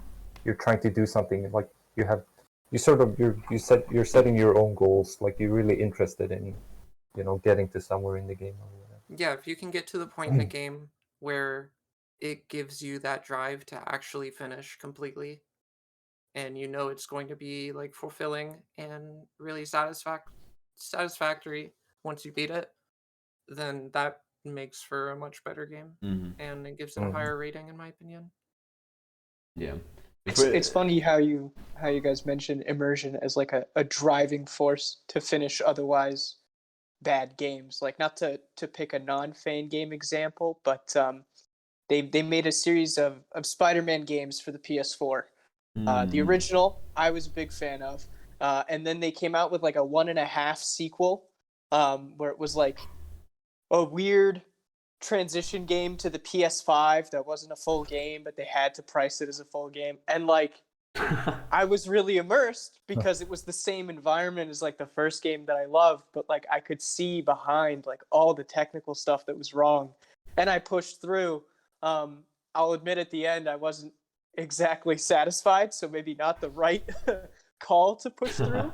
But it is interesting that like immersion, yeah, really is that driving force, right? Like Absolutely. you feel invested in the world, you feel invested in the product, and you want to find out, what the whole experience has to offer, good or bad. Yeah, I remember you being in my DMs, bro, just fucking railing on that fucking game. Holy shit! Do not get those DMs out. Those are some dark True. days. But yeah, I was so sad. But yeah, on the topic of immersion, I want to talk about fucking Morning Dew, and it made me realize a lot about what really makes a Fangame immersive. And to me, what I find Morning Dew to be best at is, immersion. And I think the reason behind that is because it changes the visuals a lot, and I think it always provides like a fresh beginning to like the fucking I don't know if you guys know what I'm talking about here, but I mean, can I take a crack at like so maybe Sure.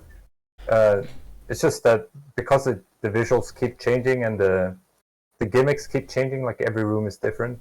It's just a super exciting game to progress through because you keep discovering new stuff and you have that you're immersed because it's the sense of exploration and just exactly, and that's what happens. It happens like every like 3 screens. Like every 3 screens, there's like new visuals, new something. It's just fucking sick. Yeah.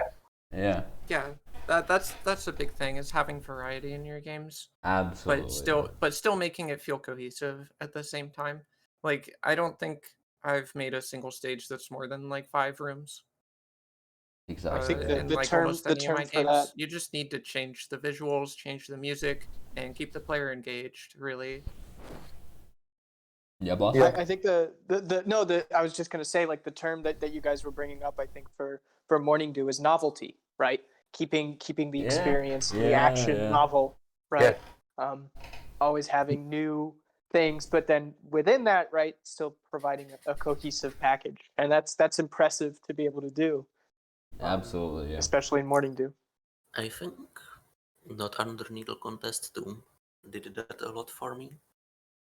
Is that like it was a lot of relatively short stages, and they were like all just drastically different from each other, and so the whole game was just really fun to like explore, I guess. I know exactly how that is like.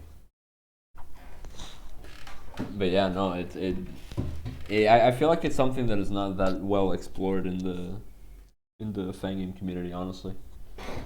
With like games that like fucking have like these sort of fresh like fucking like fresh stages, I guess, like back to back. There are definitely people who are trying.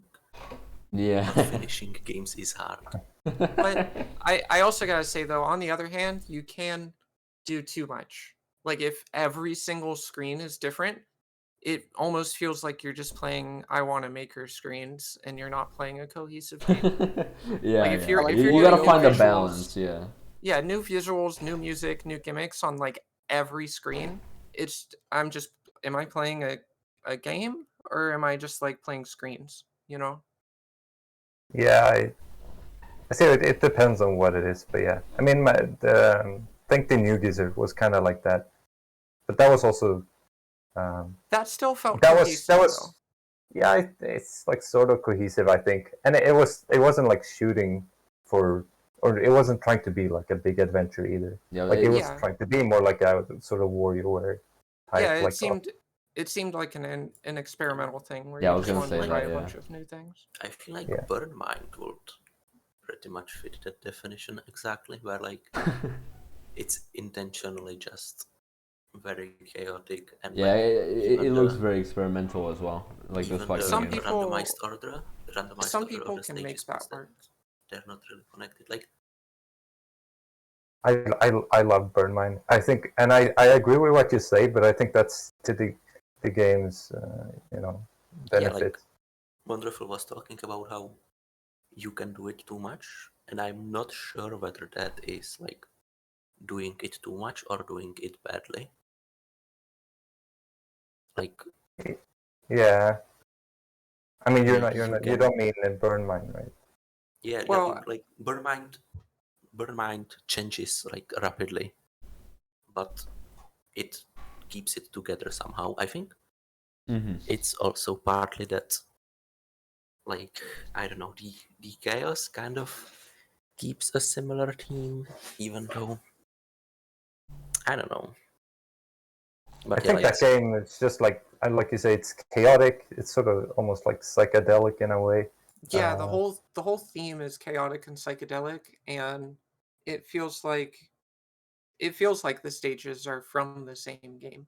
You know, they all have like the trippy aesthetic so or whatever. I guess like what the question would be like, what does Burn Mind do that even at this rate of like mass, what holds it together compared to like what you were saying, a game that does too much of this feeling like I wanna make. Yeah. Maybe it's just I don't know, the whole game feels like it's supposed to be chaos from like every stage you set foot in. And I think that benefits it. It makes it feel immersive even though you're changing visuals and songs constantly. It all feels like it's organized chaos. Whereas you go play like a needle game that changes their visuals every room and maybe has like, oh, gravity flips on this room, then jump refreshers on the next room, then sideways platforms on the next room, and everything's just like mismatched visuals and music, and just none of it feels cohesive. It doesn't feel like organized chaos. It just feels like I feel like in that J-tool case, maps. like something like that, it's like if your variety isn't interesting because you've seen jump refreshers, you've seen gravity flippers, like that would be going on, whereas Burn Mind is like that game has just a lot of ideas. Yeah. It's full of Oh, yeah. ideas, and I mean, it's like the whole theme of the game is chaos. So swapping rooms and music constantly is fine because all the gimmicks are chaotic, all the visuals are chaotic. It's just crazy. Yeah, I think there's so I kind of like I appreciate atmosphere in fun games, but sometimes I feel like kind of other people value it a lot more sometimes. Like there's a lot more atmospheric needle games recently-ish in the past 2 years. True. And I sometimes it feels like the atmosphere is really the kind of primary thing they have going for them. And at that point it does not make the game automatically interesting. Whereas what Burn Mind does is that like it looks weird, like it's just wild, but then it also has a lot of like gameplay gimmicks, which are just, you see like block kid comes. Yeah. Yeah, This that is game has actually like really brilliant ideas. I'm super impressed by that game. Yeah. And I think that does carry it. I mean, it would never have worked if the ideas were poor and like the vibe was the same. There's no way that game would have worked. I agree. Well, I guess. Burmite gimmicks are like they're also like part of the atmosphere. I feel like as well. That's like one of the crazy things it has going on for You're it. fucking playing something in the back half. It caught me. I'm playing Figure, actually. Hey, Egg dude. posted in clears while on Yeah. the I beat that one screen. Which one is it? 20? Yeah. I was stuck in that for like years. Huge. But yeah, That screen Burmine sucks. like the yeah, it's fine. The final jump is a little bit But I missed what game are you playing? Figure.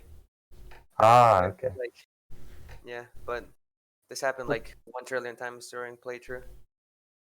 Ah, what a Season classic jump. Fuck me. Dude, what is it with season 2 of the podcast and memeing about clears in IWC? Like we did the same thing last week. Like, Dude, that's been the thing since like fucking 2019. We just fucking like Yeah, post it's- clears like Fortnite and shit in there, dude. Oh fuck. Yeah. Yeah, and it just went from there, bro. Still is a thing. remember, Noosh, after every bocce run, posting clears. Real. But yeah, many of the games, right? Like Burmine, like the gimmicks are just part of the atmosphere. Many of the games are like, oh look, this is chaos and stuff like that. It's just like they just come up with something. I'm guilty of that because I like seeing I just like being a brain overload, honestly. I just like changing everything every time, honestly. Yeah. But Burmine does it in a really cohesive way, if you will.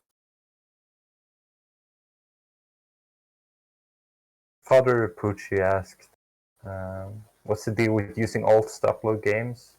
And I guess that question only really applies to me, probably.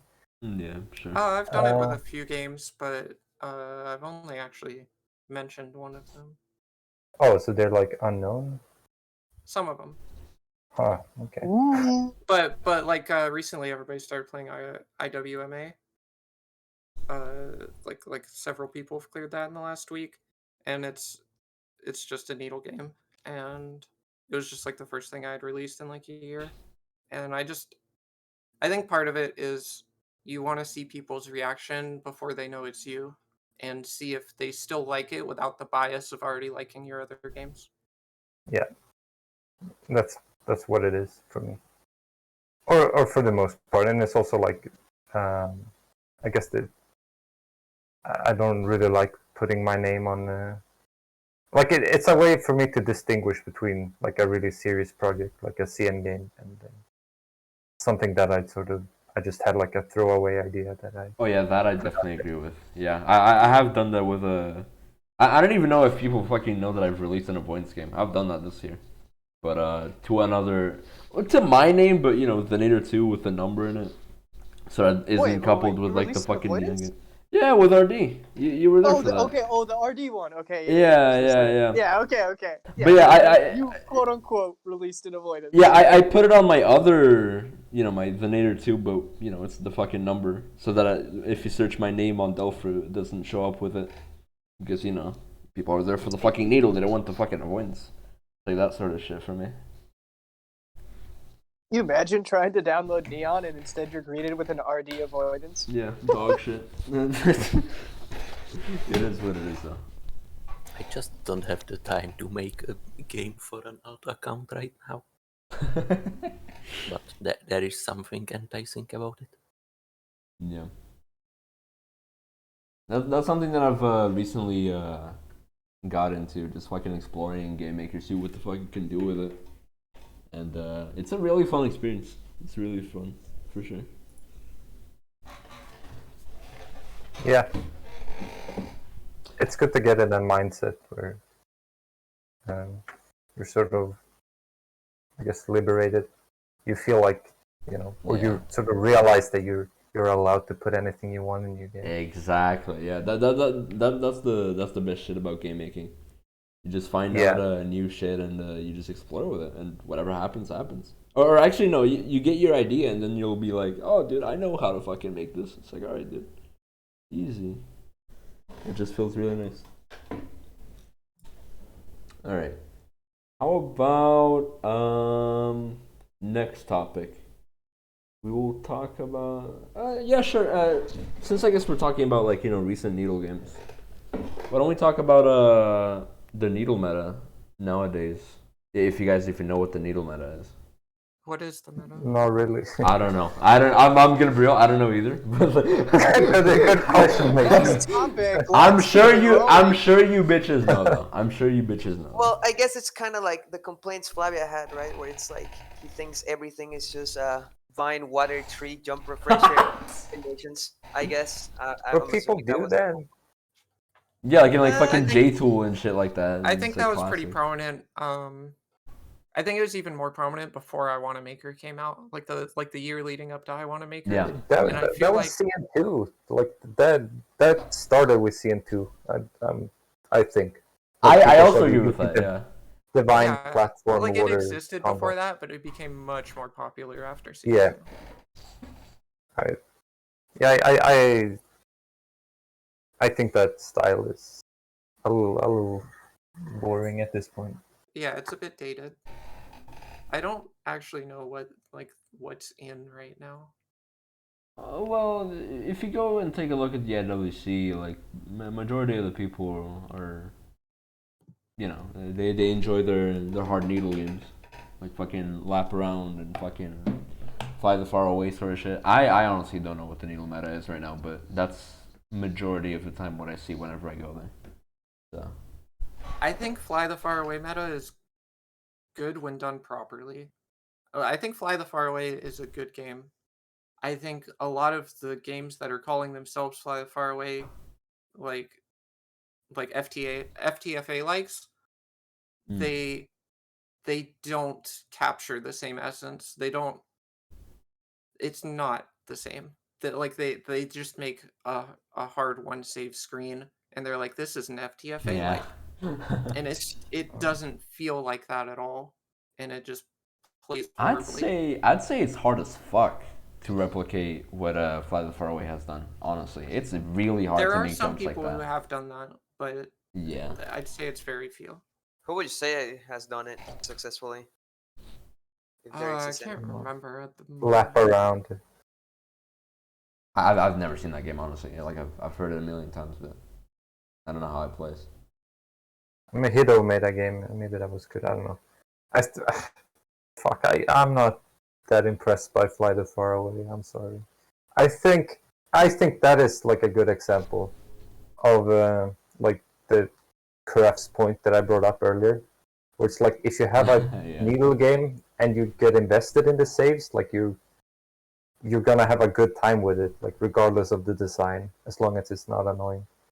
Yeah, And that's true. I think that game like really rides on its reputation because it's like it's one of those like canon game, it's canonical, like almost everyone knows about it. It's like a staple in the community.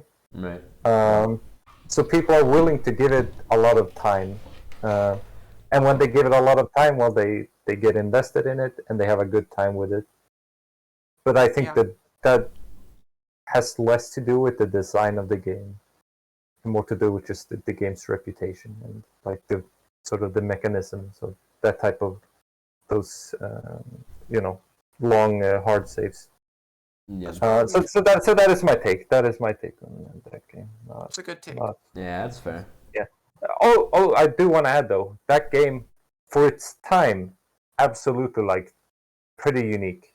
Yeah, I was gonna. And say like that. definitely an influential game. Like big respect for it. I just don't think it's. Yeah, I really respect well. how well it just fucking just makes things precise. Like something that doesn't look precise is actually like very fucking precise, and that's what Yeah, there's fucking a lot of Fly the unique Far Away does jumps. that. Yeah, because personally, I've tried playing fly the far away, and I stopped at the first save because I was like, all right, yeah, fuck this. But like, it's very, very, what's the word?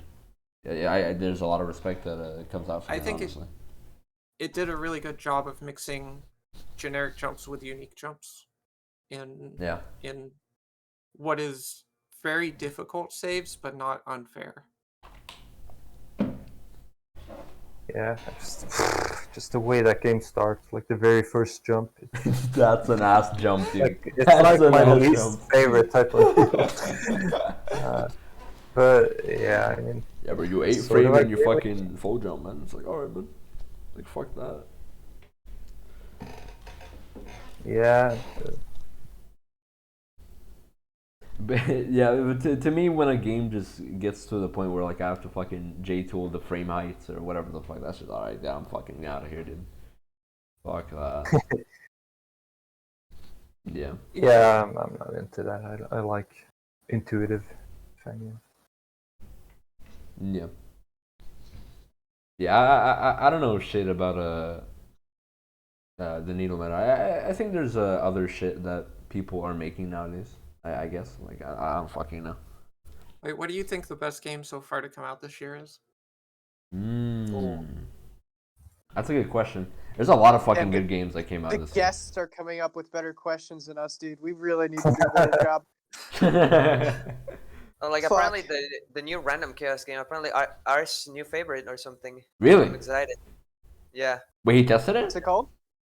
No, That game I did haven't look tried it. good. It was a little meme heavy, but the gameplay looked fun, and I think the style was really good. It had a really nice identity. Oh well, shit. Yeah, I didn't know about Yes. that. That's sick. Full techno what's jackass. it called? Yeah. Full techno jackass. I think it's, Yeah, that's based on an album or something. I don't know. As Not I exactly. understand it, it's like a similar format to Burn Mind, but like a bit of a different kind of like joke style, and it's a lot more boss heavy because Random Chaos made it. But it's a bunch Ooh. of short, easy bosses. Yeah. Like the There's a first thing in trailer, the too. game, the first thing in the game is an avoidance. So, and then it turns into like a hub adventure area. Damn, 9.5 from ours. That's something. Damn. Wait, already released. Yeah. Yeah, Damn, so that was yes. a crazy trailer then. It was Came like out 2 days ago. Damn. That's sick. It's fairly short. Yeah, I have not seen the trailer. Was the trailer like really fucking sick? I haven't seen the trailer either. It Yeah, shows me some neither. I gameplay. just saw there was a It, trailer. it shows gameplay, you know, like some cute music on the background, you know, it's like Yeah, I think it uses a bunch of like breakcore music or whatever you want to call it. What's that, Nick? Yeah, No, like- what was that? No, like fucking, you know, like music, you mean like whoa. yeah, no, like fucking. Whoa, Like, sort of content, that's dude. what you mean when you say music. Yeah. Glad- No, like glad I'd you imagine clarified. like a fucking Geometry Dash trailer, like oh, like fucking insane Yeah, music in the Nader's back. vocalization shit. album is coming out in. Yeah, good one, dude. Doing a lot of hymns, a lot of gospel. It's gonna be great. Yeah, you know what I mean. What are some other games that came out this year then? I'm not really. Burma came out this year, right? Was it this year? Sure, was it? I don't fucking Wasn't know. that oh, on the shit. award show last year? What was that, Kill? I feel like Yeah, that was it was. not on the award show? Oh. Yeah, it is this year. Burn Mind. It is. Damn. That's Maybe probably it was my the trailer favorite. at the award show. Yeah, I will say that this year's I can't like fucking pick any of them because like I wouldn't remember. But I do remember tell that the you- Fangame Awards are like very fucking psyched this year. I'll tell you that. The Fangame awards were so sick. One thing I really wish is when you click full list on Delphoot, that it would show the release date and you could sort by release date. Is that not a thing? Somebody Wait, tell hold up. Blazin. It's not It's a thing. not. It's not a I've thing. been asking for it for like a year. Oh. You have to, if you want to check dates, you have to like do advanced search and some weird thing. Yeah, it could be like a We little should annoying. we should start a We- we should start a Twitter campaign. No. Here's the thing, though. We do Just put get it it on the spreadsheet. Not the spreadsheet. The survey thing. Whatever the fuck it's called. Google Sheets. We do have it on the fucking Google Sheets like every year, so it's like an easier way to this check on this year there was Panasonic Blu-ray, for example. Pretty sure. that. True. That's a It pretty was a big game. good game, but it's not like a game of the year I was contestant. disappointed by that game. I think Blu-ray grew on me with time. Yeah. Like, it's like honestly quite impressively polished throughout. There's a lot of small tidbits of production value. Just fucking I want to meet Mickey or whatever the hell. That one's a Yeah. good one. That My one's like personal definitely favorite yeah. right now is Arcana. Right now. Oh The- yeah, Arcana of the Tarot. Yeah, Yeah, that shit. that was just insane. Fucking. This Oh, is another Heartbeat. Japanese game, right? Heartbeat. Oh It right, was really Heartbeat. good. No. Heartbeat Extra came out this year, but like Heartbeat came out like last year, right? Oh, extra, Oh, really? adds so much to the freaking game. Oh, Yeah, that's true. okay. Nicki Minaj fight. Real? Yo, I think he did a good job with that. I saw that. Oh, Yeah, that's shit. real. That's real. Spoilers. Dude, I want to see this now. Yeah, I'm horny now. Let's fucking get it. And it's that much weirder than the Vocaloid fights. It's like Love just No, a No, West- I think it's sick. I think it's sick when people do that. Like fucking Western music motherfuckers. Like, hell Yeah. yeah. Same. More hip hop and fan games. That's what I'm saying. Where's the Kanye fight, motherfuckers? Where is it? Bro, that's what I'm saying. Like Where the fuck is it, man? Playboy Cardi, he's got a ton of songs that would be perfect for avoidances. I'm just saying. Like, Playboy no Cardi. cap. Dude, Playboy Cardi sounds Zero like cap. a fucking whoopee cushion, Zero dude. cap. I could find you 3 like right now that would be excellent for avoidances. Jesus fucking Christ. Shuda? You can't tell me Shuda wouldn't be incredible. See, I don't know shit about Cardi. All I know is that he sounds like a whoopee cushion. Someone in chat, back me up. Somebody who listens to Cardi. Shuda. Yeah, fucking Please. death strips. But yeah, no. What else came out this year? Have to Nice. get that. Let's see. Oh yeah, Nick too. Yeah, like it. I motherfucker. played- Yeah. Oh, hello. Hello? Hello? Oh, okay, shit. I saw my internet down. What the fuck? Yeah, fucking Nang 2. Yeah, it's weird that I keep forgetting about Nang 2. Do you guys feel the same way, dude? Because it feels like it was such a fucking huge release, but like people, you know, don't remember. it That much. game got a lot of attention, but yeah, maybe. Coin stack, dude. There you go. Now I'm Was Was reading. that this year? Apparently, let's see. God, it feels like longer ago. Yeah, Jungle March Kid? 5th. Really good. Fucking the Rookido games from Wolfie and Skull. Yeah. No, that was also this Yeah. year. Was that RO and something, right? It was like, Oh, oh, and oh, Arby. yeah. I feel like Two. Rukito likes have changed so much in the last 5 years. Yeah. like what people call Rukito like now is just not.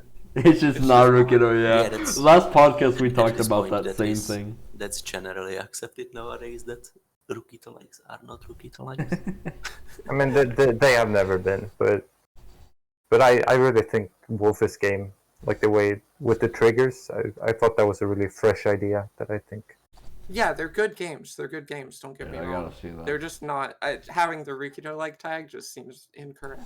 Yeah, it's not right at all. Well, I mean, depending on how you define it, but they're nothing like Rukito's game. I agree. Yeah, you would never catch Rukito making something that looked like that. Right. Yeah, Wolfie, you marketed it as a Rukito like. Yeah, I'm pretty sure I saw Wolfie marketing it as a Rukito like for like 4 months. That game had the tagline like "The spirit of Rukito is back." I remember Yeah. that. I mean, it's also like titled RO. That's a Rukito title. Ah. Yeah. You mean the fucking title? That's And all we it takes, also- right? We also got an actual Rukito game. Oh, wait, really? Yeah, it's out. Whoa, Oh, yeah. Short. Who? It's like the what is it? Is it Olympic?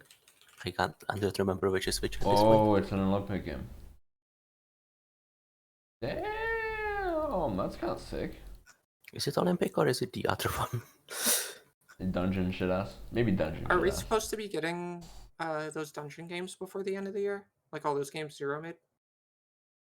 No, I don't that know if that those come out. that fucker's not gonna give us anything.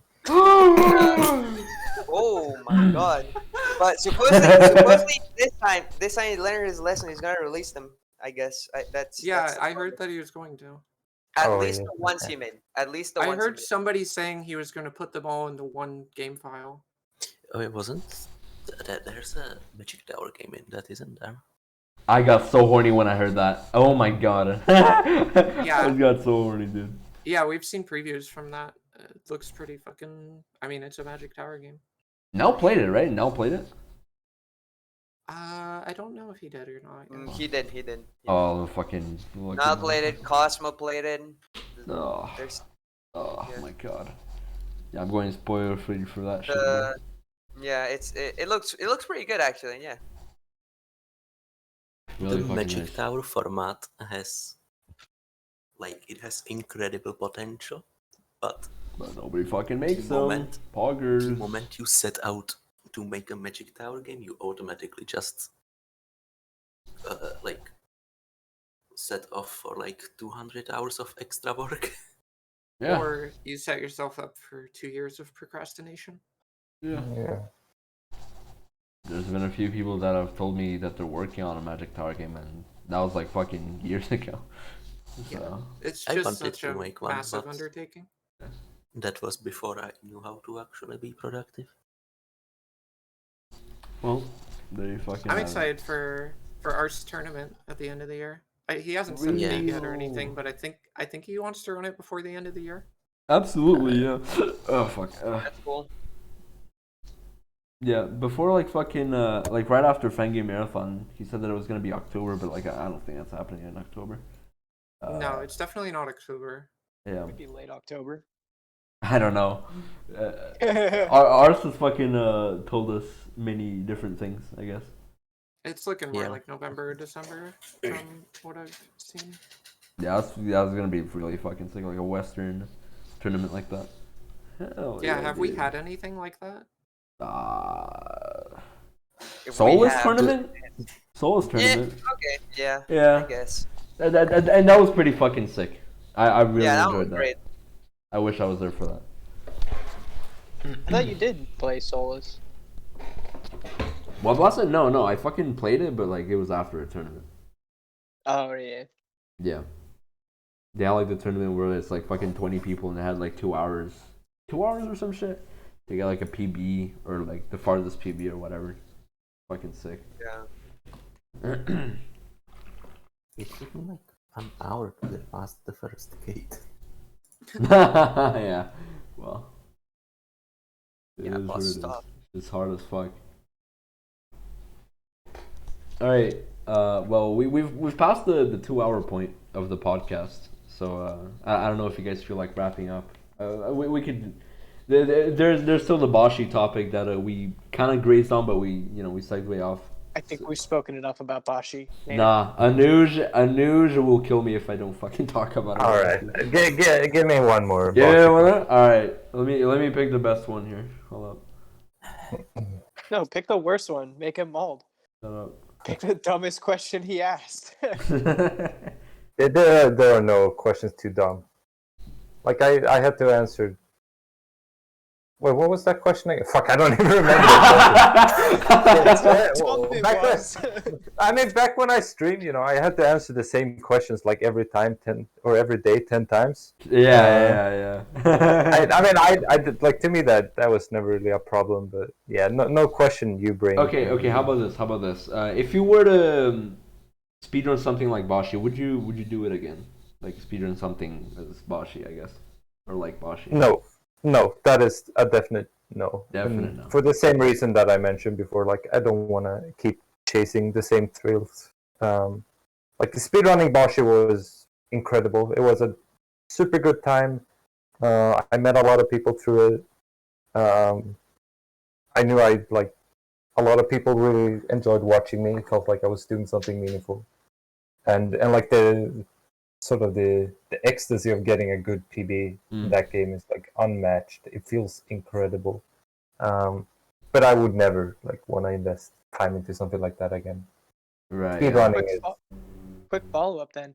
What if you see yourself ever going back to speedrunning in general?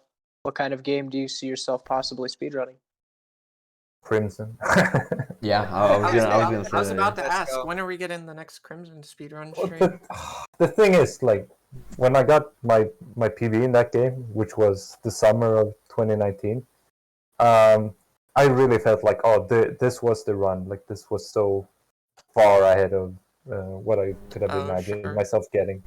But like over time, you know, I'm like less and less happy with it, because that run has like a huge death on the first boss, where I just get walled. Yeah, and I I'd lose fucking 5 hate minutes. that. Yeah, I'd hate fucking having to run that, like the fucking bat boss or some shit, dude. Yeah, Oh, I mean, that's bad. it's not consistent, but it's like it's consistent enough. You can deal with it. Ah, well. But yeah, I mean, it's an unfair boss. But yeah, I don't know. Pretty, like, speedrunning Fangame has been pretty fun. I ran a little bit of Vandal earlier this year. That was fun. I like left it at a good place, you know. I remember your pop off, bro. I remember that pop off. That's getting a clip, dude, in the fucking shit. So I guess you would say maybe you enjoy speedrunning more as a hobby, but not as like pushing for a huge Yeah. PB. It became like it becomes crazy when you get to the level that I was at in Bashi. Like I felt like I had to play every day. It was like Yeah, fuck know, that. Yeah, fuck. like I was That's- doing like yeah. a sports activity. You know, I like, besides, like, I streamed almost every day, for like 3 hours probably on average. But then I also like probably played at least an hour every day of just practicing offline that people didn't know about. Jesus Christ. And it's just so like you just do World 1 and World 2 over and over again. Fuck that. Yeah. I know what that's And you like. just like and you know, like, because at some point, like, you just learn how you work, and it becomes sort of statistical. Like, you know, oh, I'm not gonna get another run like that in the next 500 runs. Like, you just learn, you know that's how it works. Like, Yeah, Yep, or that's absolutely you're spot not on. gonna get 2 runs within like a back to back or anything. You're gonna spend 70% of the stream on World 1 just resetting. yeah, yeah. I mean, you just realize that it is sort of like a game of statistics. Like, you have X% chance to beat any given obstacle. So you lose that sense of agency, like, oh, I can pop off at any second. Like, Exactly. kind of Yeah. realize, that doesn't happen. I don't think I I could mean- ever really see myself speedrunning fan games. Like I've played through fan games and gone for faster times on my replays. And I think that's fun to do up to a certain point, but it's really just you're replaying the game because you like the game. Once you're actually pushing for like a record or a goal time, then it just becomes too stressful and not as fun. That's how it is. And I mean, this is almost like a platitude. Like, everyone has heard this. But, like, speedrunning is very largely a mental game. It is. Yeah. It's like probably equal parts mentality and mechanics. Like, some people don't, or most people probably don't really have that mentality where they can be like a really good speedrunner. Yeah, for me the mentality I just guess. fucking varies. For me, anyways. Like fucking recently with Kill the Needle games too, like fucking me and Gemi were like fucking shitting Yeah, that on was- each other for like 2 weeks straight. And that was mainly because, like, you know, I wanted to get back into speedrunning. So the mentality was there. But then it like quickly died down as soon as like fucking like a very optimized time came out from Gemi. I was like, alright, dude, yeah, nah, that's enough for me, dude. It's like the So same shit. reality Yeah. sets in. It's like stage 1, stage 2, stage 1, like the same shit that you've told me. Yeah, it's like the same shit. Mentality I dies mean, down. that game looks even worse to speedrun than Bosch. That game looks like way worse. At least it's way quicker, but like it's, you know, still. Yeah, that is true. But like, there are there's not a single break in that run. Yeah. Like and every fucking input is like really precise. Like Yeah, even in the first yeah. couple stages. And yeah, and like you said, this becomes like a fucking statistical meme. Like, oh, dude, I have to hit the 2-frame jump fucking like a billion times in a row to to pop off. It's like, all right, yeah, that's not fucking happening. Fuck off. Goodbye. It's like shit.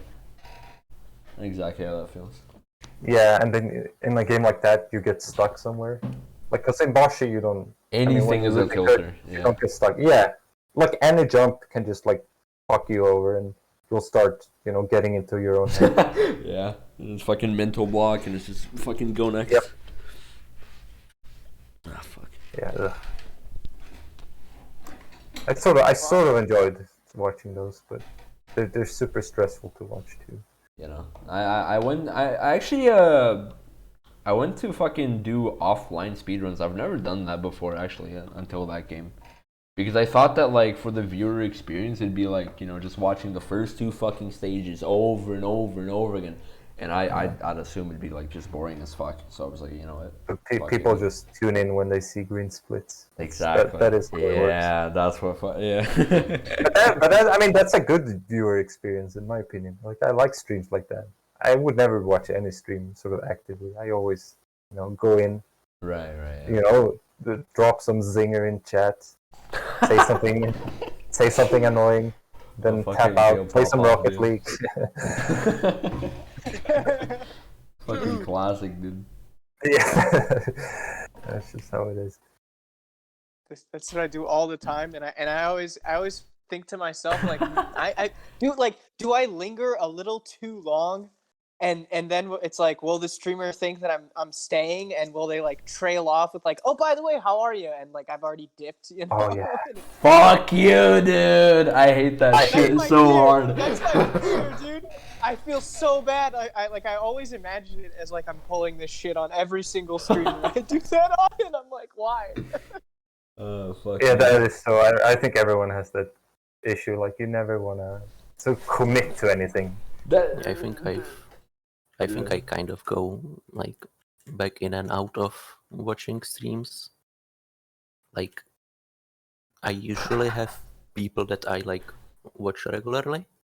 Like basically anytime I see them stream, and sometimes that's like 4 people, and sometimes that's basically no one, and I really just communicate with people on Discord instead of like chat. Yeah, that's fair. Yeah. But yeah, for me, like a fucking common fear that I have is that like I go AFK for like 2 minutes, and I'm like, wait, are they talking about me like on the fucking stream? Is that what's happening? Like, yeah, I can't fucking reply like, oh hey Nader, what do you think about this? What do you think about this? And I'm just not there for that. And it probably happens too. Yeah, exactly. It's rough because I know when I'm streaming, like, I want to talk with everyone who joins. Like that's the best way to fill the air, like to. Yeah.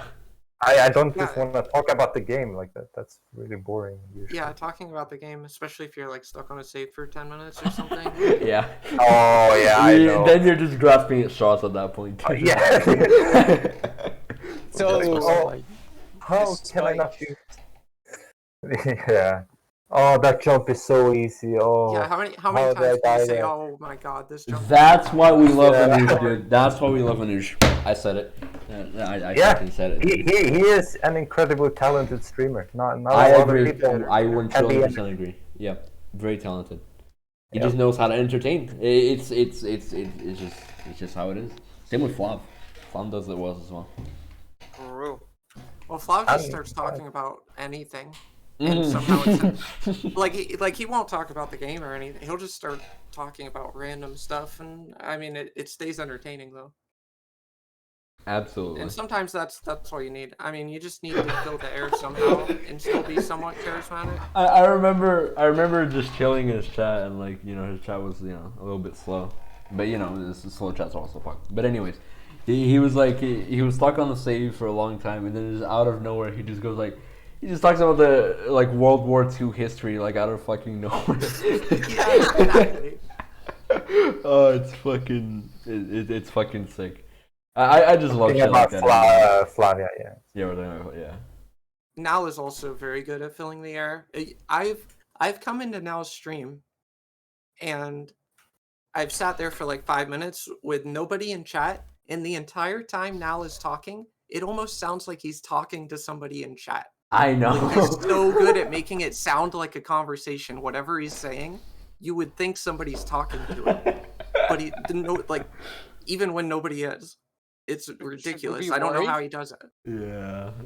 That's just a skill. That's just an Yeah, amazing like- skill. That's what I'm saying. Should we be worried? Like what's up? Like, you okay, dude?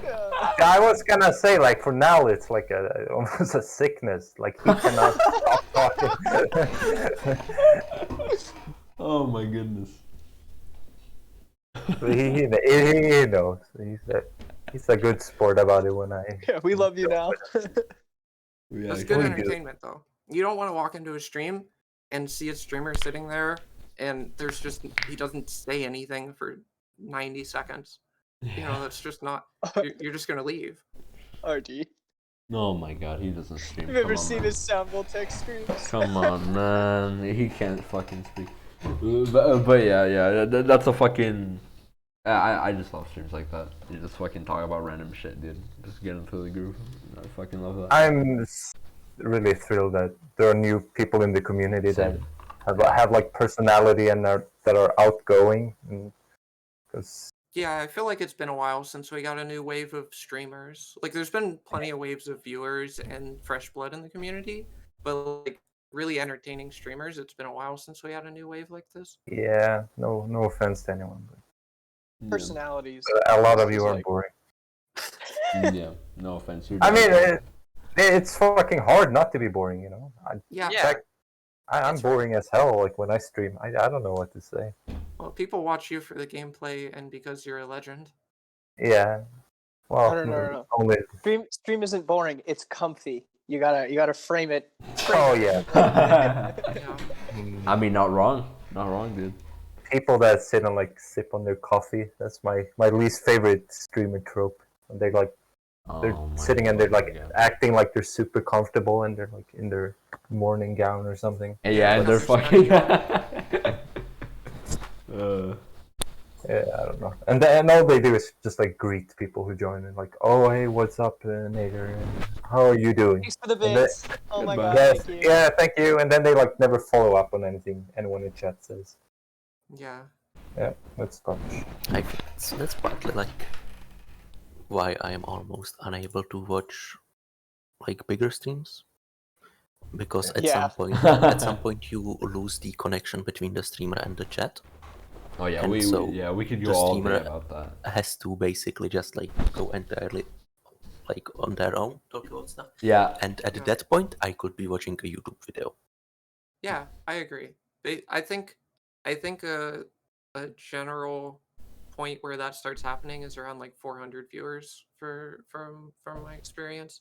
The chat's just moving too fast that even if the streamer wants to read chat, they just can't keep up with it, and they can't interact the way that you would get with a smaller or even like a medium-sized stream.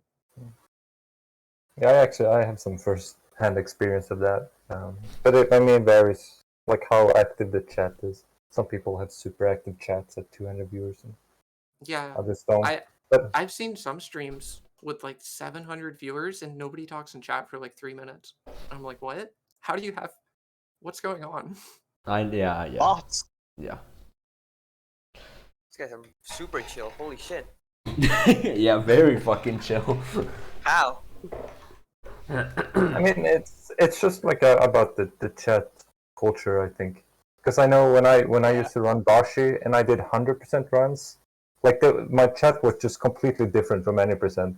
Because it sort of reached a threshold, I think, where people like started, like there were too many people to have any active communication or conversation. So people started spamming emotes and stuff like that instead. And then like other people just join in because that's the Yeah, it's a classic how they thing that- culture it at yeah. that at Yeah, that the point. Yeah, it's the copy paste culture. Yeah. And I mean, and I definitely recognize, like at that point, like I stopped trying to talk to anyone either. Like it just became different streaming.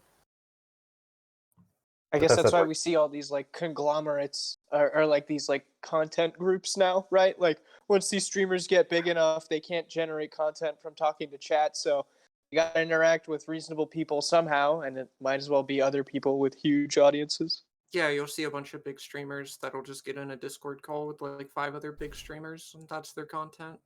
Or they're They making don't even like streaming houses. yeah, they don't even know each other or anything. Like it's so hilariously awkward when you can like tell that these are not people that have ever spent time together. Yeah, true. Because it's just so awkward. Like they're trying to play these games where it's like the whole point is you're playing with friends and people you know, and they're just sitting there like, oh wow, you did that last round too. That's crazy, haha. I know, dude. Wow. It's like. Dude. Who enjoys this? And you've got Yeah, I like can't fucking watch that. The best $500 fucking donations part, the flying best, left and right. dude, the best part is when the fucking streamer is talking to like a celebrity. You gotta know how the fuck to talk to them, dude. Oh my god. It's so AOC fucking playing, awkward, dude. fucking Among Us must have been the most crazy thing of all time. No, he was actually content though. can't Shut up. imagine. He was actually content though. But listen, XQC Wiz Khalifa, that was a different story. That was a different story. Oh no. That was bad. That was really bad. But yeah, I know exactly what you mean. That shit's funny as fuck though for a viewer. It's just so bad. And then but then like they make so much money, so it's like why would they fucking not do it, right? Like Yeah. Doesn't help that a lot of big streamers are just, I think, very socially inept and very Yeah. just narcissistic or just self-centered. Yeah. And then they get along with other people, and it's just like Some of blatantly obvious. some of the bigger Twitch streamers chats are like they always like I feel like they really fucking affect the streamers I guess like personality. Like Twitch culture is just it's so fucking weird. Like I watch big streamers like majority of the time, and it's like fucking it's just a really weird culture, dude. I fucking hate it. I love it at the same time, but I hate it. streaming like inherently is like making yourself the product, so they end up like merchandising who they are, and you turn into somebody different. Like once you become the content, your life becomes the content. Like you just lose that aspect of almost to like humanity. Your It's life crazy. is a brand. It's not. Fuck it's that. It's not your life anymore. Yeah, it's like, oh, dude, streaming is hard. Yeah, my balls, dude. Or I mean, streaming is easy. Fuck. The point I wanted to make with that is when you have these, right, when you promote these things that end up with people like this, right, it'll attract a certain type of person. So like the people that we see now getting into like these top streaming positions are people who want to be, a brand and fawned over 24/7 and all that stuff. And it's like, why are we surprised it's all egos when the job is being an ego? Exactly. Yeah, I guess that's true. Yeah, it takes a special. It all becomes an ego person. All becomes for the an most ego I try to be a huge streamer nowadays. And fucking Twitch chat always feeds it, dude. Always. Huge streams like 7 years ago were just huge gameplay streams, and now huge streams are reality TV. Yeah, I agree. Crip doesn't give a shit. That's what I love about Crip. King shit, dude. King shit. He does not give a fuck. You know what's funny though? Crip is deep down like a fucking LSF tard though. I don't know if you've ever seen that before, Boston. Oh, a what? Like an LSF tard, dude. Like a guy who just frequents LSF. Okay, am I stupid for not knowing what LSF stands for? The fucking live stream fails. It's a dumb Reddit thing. Oh! It's where like all the big streamers have their own clips in there, and as Wonderful say, as Wonderful says, it's like fucking like a reality show, and it's like a bunch of clips. It's like fucking dog shit. Dude. It's like a self-sustaining like content singularity. It's so fucking weird, right? Yeah. Like, streamers reacting to streamers who it's like fuck that, dude. What is this? I just want to watch somebody be better than me in a video game and call them an asshole, Like, that's what Twitch is supposed to be. Okay. Fuck, Yeah, but yeah. Fucking Crip frequents that place, and that place is like a toxic fucking place. That's why fucking Twitch culture is like dog shit. It's just because of majority like LSF, dude. I mean, yeah. Max, not Maxinator. What's his name? Master Maxify. Fuck. I keep saying like whatever. Maxipad. You got it. Yeah, we all know the real Max. Yeah. We all know. Will the real Maxinator please stand up? Please stand up. I missed that guy. Can we talk about that guy for the next hour? We can talk about that guy for the next hour. Let's please. Sure. Oh, he is the best streamer though. I agree. He was the content, dude. He was the content dude back then. Like, he's the most normal person in the community, but he's still I agree. still like a good entertainer. Still fucking incredible at the games he played. Yeah, He's One of incredibly. these streams where if he wouldn't have been talking, I still would have been watching. He's just so fucking good. yep. He's like incredibly fucking easy to talk to. I always appreciate that about a streamer. Like really fucking easy to talk to. He's just super normal, social guy. It's not the same Rare- with like a rare noob. breed. It's not the same with the news because somebody fucking new talks in there and Skull fucking bans him, dude.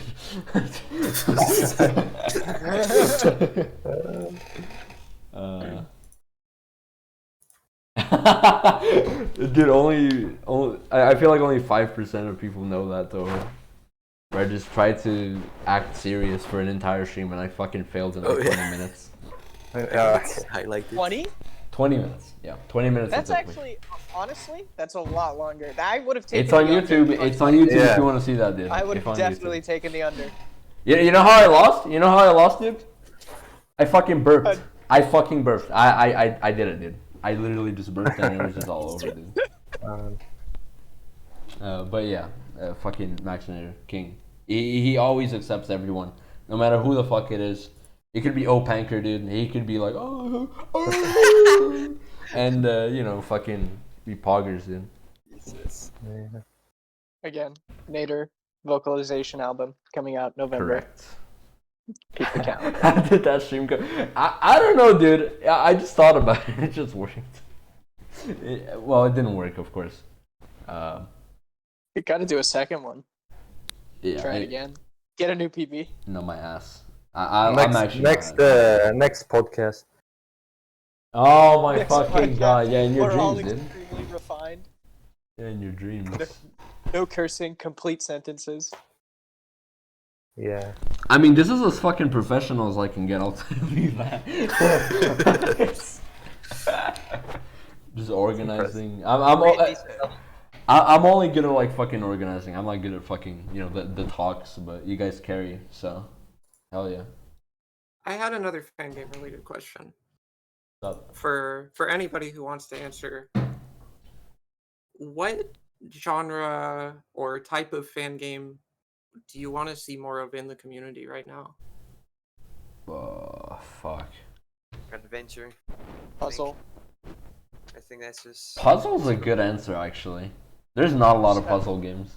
That I is will true. say, I'm in a Discord for a testers lounge for an upcoming key pick game that I don't know how public it is, so I won't say who's making it, but like there's a key pick game coming out and it's looking fucking insane. So puzzles are happening. It's great. Oh yeah, Metroidvania. That's a good answer as well. I really enjoy a Metroidvania. Okay, Patrick said it. Yeah, it's Watson's game. Yeah. Okay. Yeah, Watson's been I talking was about it. really curious. That's not but- private. I didn't know. Okay, I didn't know if he was talking. He talks about it Yeah, publicly that's in our fine, yeah. speaker, so Yeah, like, that's fine. I don't think it's that bad. It's I crazy. It's fucking insane.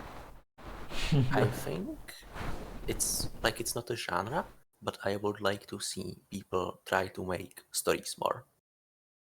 Like even like just save my boy level stories, where there is Yeah, a short yeah. intro, there is I- some kind of I closure, see and that a then lot you in, have excuses for cutscenes throughout. Yeah, I see that a lot in fucking IWC's game making channel now. There's a lot of people just making like dialogue based shit now. Yeah, and then especially That's because good. like Because That's that interesting. Deltarune came out right now. I'm Yeah. hoping people get inspired. Cool. Yeah. I think that's definitely one way to build immersion in your game. Oh, absolutely. It's a That little. would be yes, sir. I was gonna say it's a little bit of a heavy-handed way to immerse somebody in your game, as opposed to like music or really fitting visuals and stuff. It's just like, hey, here I'm sticking a story in your face, but I don't think it's bad. I don't by any. I think it's very good, and I appreciate it definitely more than just not having any immersion. Yeah, exposition is good when the only other option is no exposition whatsoever, or like no attempt at it. Dude, fucking Neon 3 ending. Pop the fuck off, dude. That's all I'm gonna say. What even happened in that game? Like, what was? What do you mean? Well, like in Neon makes 3, perfect bro. sense? Like, I appreciate it, but like, it was just like, I was clueless. I don't know. I just like kept reading through it. I was like, I don't know what I'm reading, but yeah, sure. Wait, Gab. Are you talking about Neon 3 or are you Yeah, talking sure. about another game? The ending. Yeah. Oh, yeah. No, listen. Dude. Frank Sinatra had to be in the game, so I just put it there. I'm gonna be real. Like fucking Neon 3 just had fucking Frank Sinatra's name in it, like from the beginning. I'm not kidding. What a weird take. No, that's not a weird take. That's not a weird take. Pretty You, weird you, take. you don't know the lore. You don't know the lore. Is anyone? Yeah. Can I say something controversial? Go for Go. it. I think the story in Save My Boy took away from the game a little bit. Ooh. I can see it. What do you mean? I can. But yeah, see it. I mean, I went into that a little bit in my review, but I don't like when games don't take themselves seriously. Which it came across like that to me. I mean, maybe you can definitely interpret it differently, but to me it feels like, you know, hey, I'm trying to make a good game, but I can't be too serious about it. I have to, you know, throw in some comic relief with the story, and it just, you know, yeah. For me, I mean, yeah, I could see it. If it doesn't hit, it doesn't hit. So. yeah, I mean, it's obviously like not really my sense of humor either, but I don't know. But I also like I don't think I want to see more story because I can't think of any person who I would expect to be like a competent storyteller. I mean, are there Was even that good, another- That's fine. That's fine. like are there even good storytellers in this community, dude? I can't think of people like that. Yeah, which is like fair because fucking telling a story, I'm sure that's like super hard. It is. It's very hard to write a story like that. I mean, does anyone actually know what happens in Injustice? Whatever. Whatever it is, I'm willing. It to has bet to be a that's triple not A a great story, dude. story. Yeah. It just has to be, dude. People keep telling that or saying that the story is fucking insane, but I've never heard the story. So Yeah, wasn't he? I mean, this has been talked about ad nauseum, but wasn't he like 12 or 13 when he made that? So, Yeah. like, I can't even like begin to imagine a good story that a 13-year-old would be able to tell. Like, yeah. To answer the question, and this is also not a genre, but I would very much like to see more people try to make sort of grand games, like I'm sorry, big what game, grand you know? games? Much effort. Yeah. Yeah, Go off. yeah, yeah. everyone Grand, wants to make it. grandiose. Oh, I see. I feel like almost no one really tries. Like, how many people try to make games with just like thick amount of content and like Yeah. games you that maybe really Not a lot like of try people, to yeah. do something new and they really like swing. They really try hard. We don't see You only get like maybe almost 2 or anything. 3 a year of like those epic, huge proportions. What would be a game like that came out this year? Because I don't know if I can think of any. Mm, Because like Nank 2, like yeah, that's a very big game, but it's not it's not ambitious in that way. That's fair to say.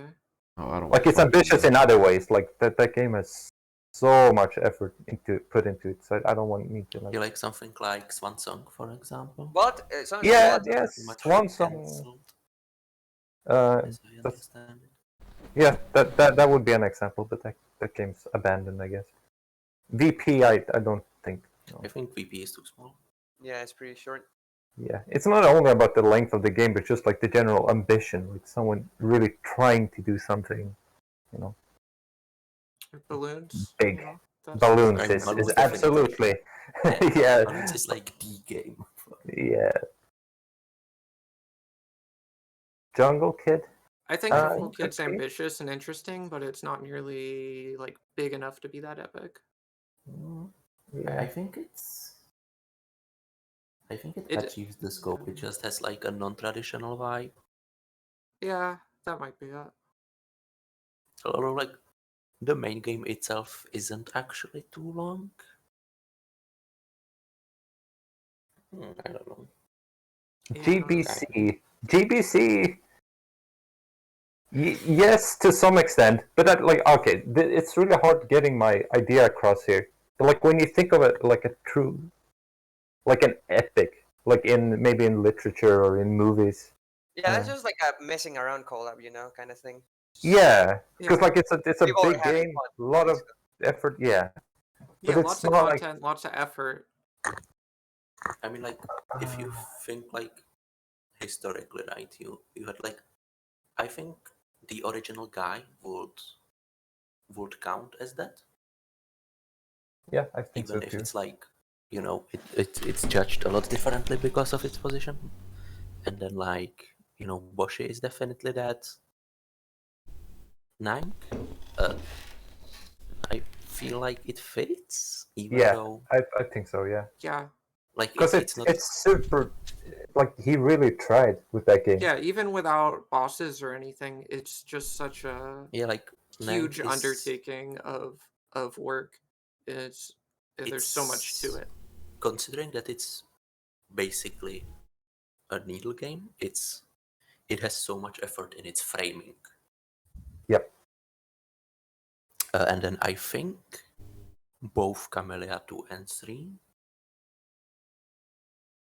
I But think like I think Camellia 3 for me, but I don't know about 2. But it's like to some extent it's about what I feel like the intention behind it and like taking risks and really putting yourself out there. Which like if you take Nang as an example, like that game has a story, has like the voice thing actively. oh yeah, Plasma is saying Yeah, Magic Tower game. Plasma saying anything to Destiny and Magic Tower game. Yeah, some of the big Metroidvanias, even if they aren't everybody's Overlord. thing, those are Overlord, Don't Want to Be Anything too. But those like, are massive, grandiose like... games. Don't Want to Be Anything too is like maybe the best example of a game like this that I could even think of. Like that game is super ambitious. I feel like it tries really hard. Why I kind of tried to go through the list is that I'm not sure whether there are fewer of these as we go on.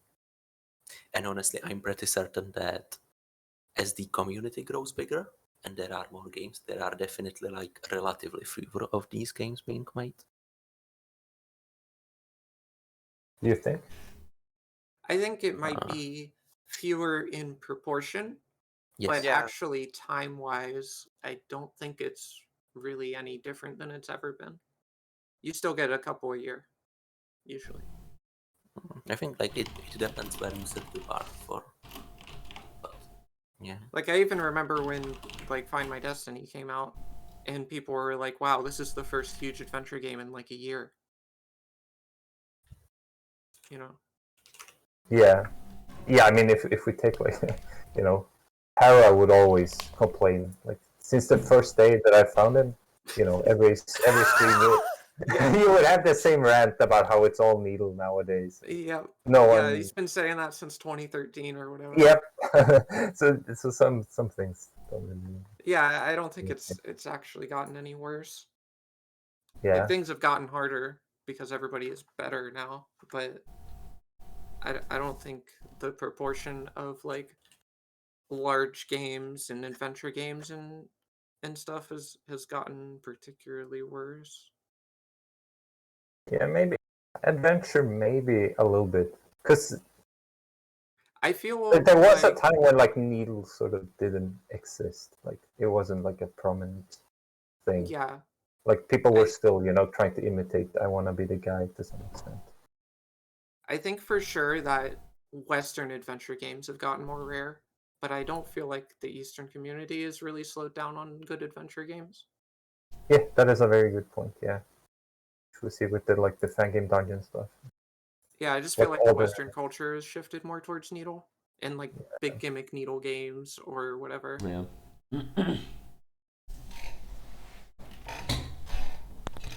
Less traps.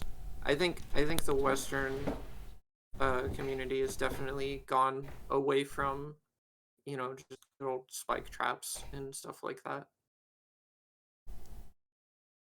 I guess people started realizing that they're annoying over here. I don't know, dude. It's just like a like a different thing. Fuck me. For some reason, it's still just charming to me though. Like, just landing somewhere and it's just a fake block and you're dead, or there's still just a flying spike. You can make it's it just charming. You can make it charming. But In moderation. That's the key, right? Yeah. And also, you gotta balance your save around the trap. You can't just stick it at the end of a hard save and say it's fun. Look at Oh my god, yeah. Fucking Rookit, okay. Rikido, I don't know, it just feels right from him. He gets a pass. I mean, Yeah, he gets a pass. for me, it's mostly by I just wish people would try to make stuff that hasn't been made before. Yeah. Fucking something like Zanto's games, dude.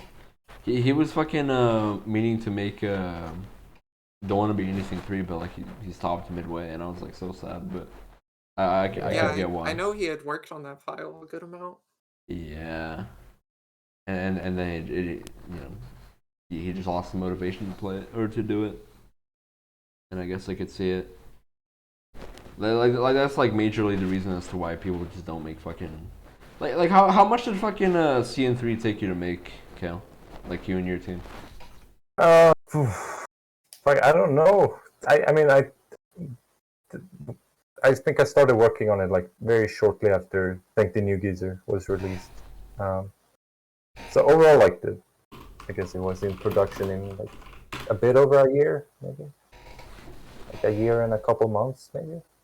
That's not bad, and that's like on and off, right? Yeah, it's definitely like with some good breaks. Yeah, I don't know. I mean, but like in terms of the hours I put into that, like so many, like way more than any of my other games. Yo, I mean, Look who comes in out of fucking nowhere, dude. I've been covering your fucking Boshi questions for the past 3 hours, dude. Help me out, dude. Jesus Christ. I don't know. Maybe it's time to wrap it up. Yeah. Wait, what happened to your cam? What the fuck happened? He got shy. Gone. Little coy. But yeah, we're nearing fucking 3 hours. Anush came by, but like nobody gives a Again. shit. So. Twice now, man. Twice. No, I'm kidding. Yeah, I don't know. What were we talking about? Oh It's yeah, definitely- yeah. Sorry. I was gonna say it's really hard to gauge how much time you spent working on a game when it's over the course of like a year and a half, 2 years, and you're just like, some weeks you'll be working on it 10 hours a day for like 5 days a week or 6 days a week. Absolutely. And then other times you just won't even open the game file for a month. So it's like you don't even still feel know like how much time you actually spent. I can't really imagine like having a project with that mindset of like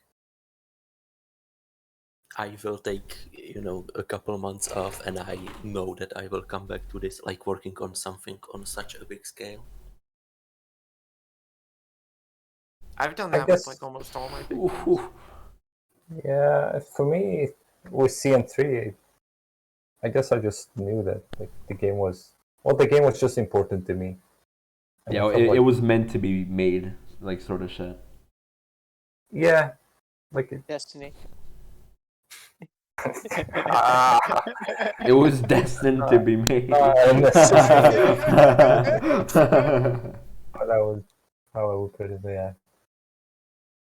I don't know, and I also thought like, oh, this is a game that I think would be impactful.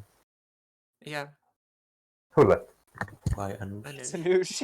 Anush's fucking PC exploded He's as soon as he trolling. joined. Hi, Anush. Came in, Wait. exploded, and Hello? left. What? Hello. Hello, everyone. Sorry, long story short. Hey guys, how's it going?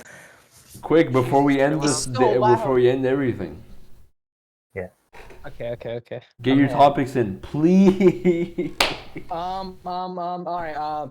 Boshi Among Us skin. Oh! CN3. I don't know. I don't have anything else. God Okay. fucking damn it. Hold the fuck Such up. a strong Dude. start, dude. Oh, I know. I that failed. was I'm sorry. great. Oh. Okay, Boshi Among Us skin. Yeah. Boshi Among Us skin. Circle game coming soon. True, That's it. dude. Yeah, CN 2 3/4. When is that? Holy shit. Holy Maybe- moly.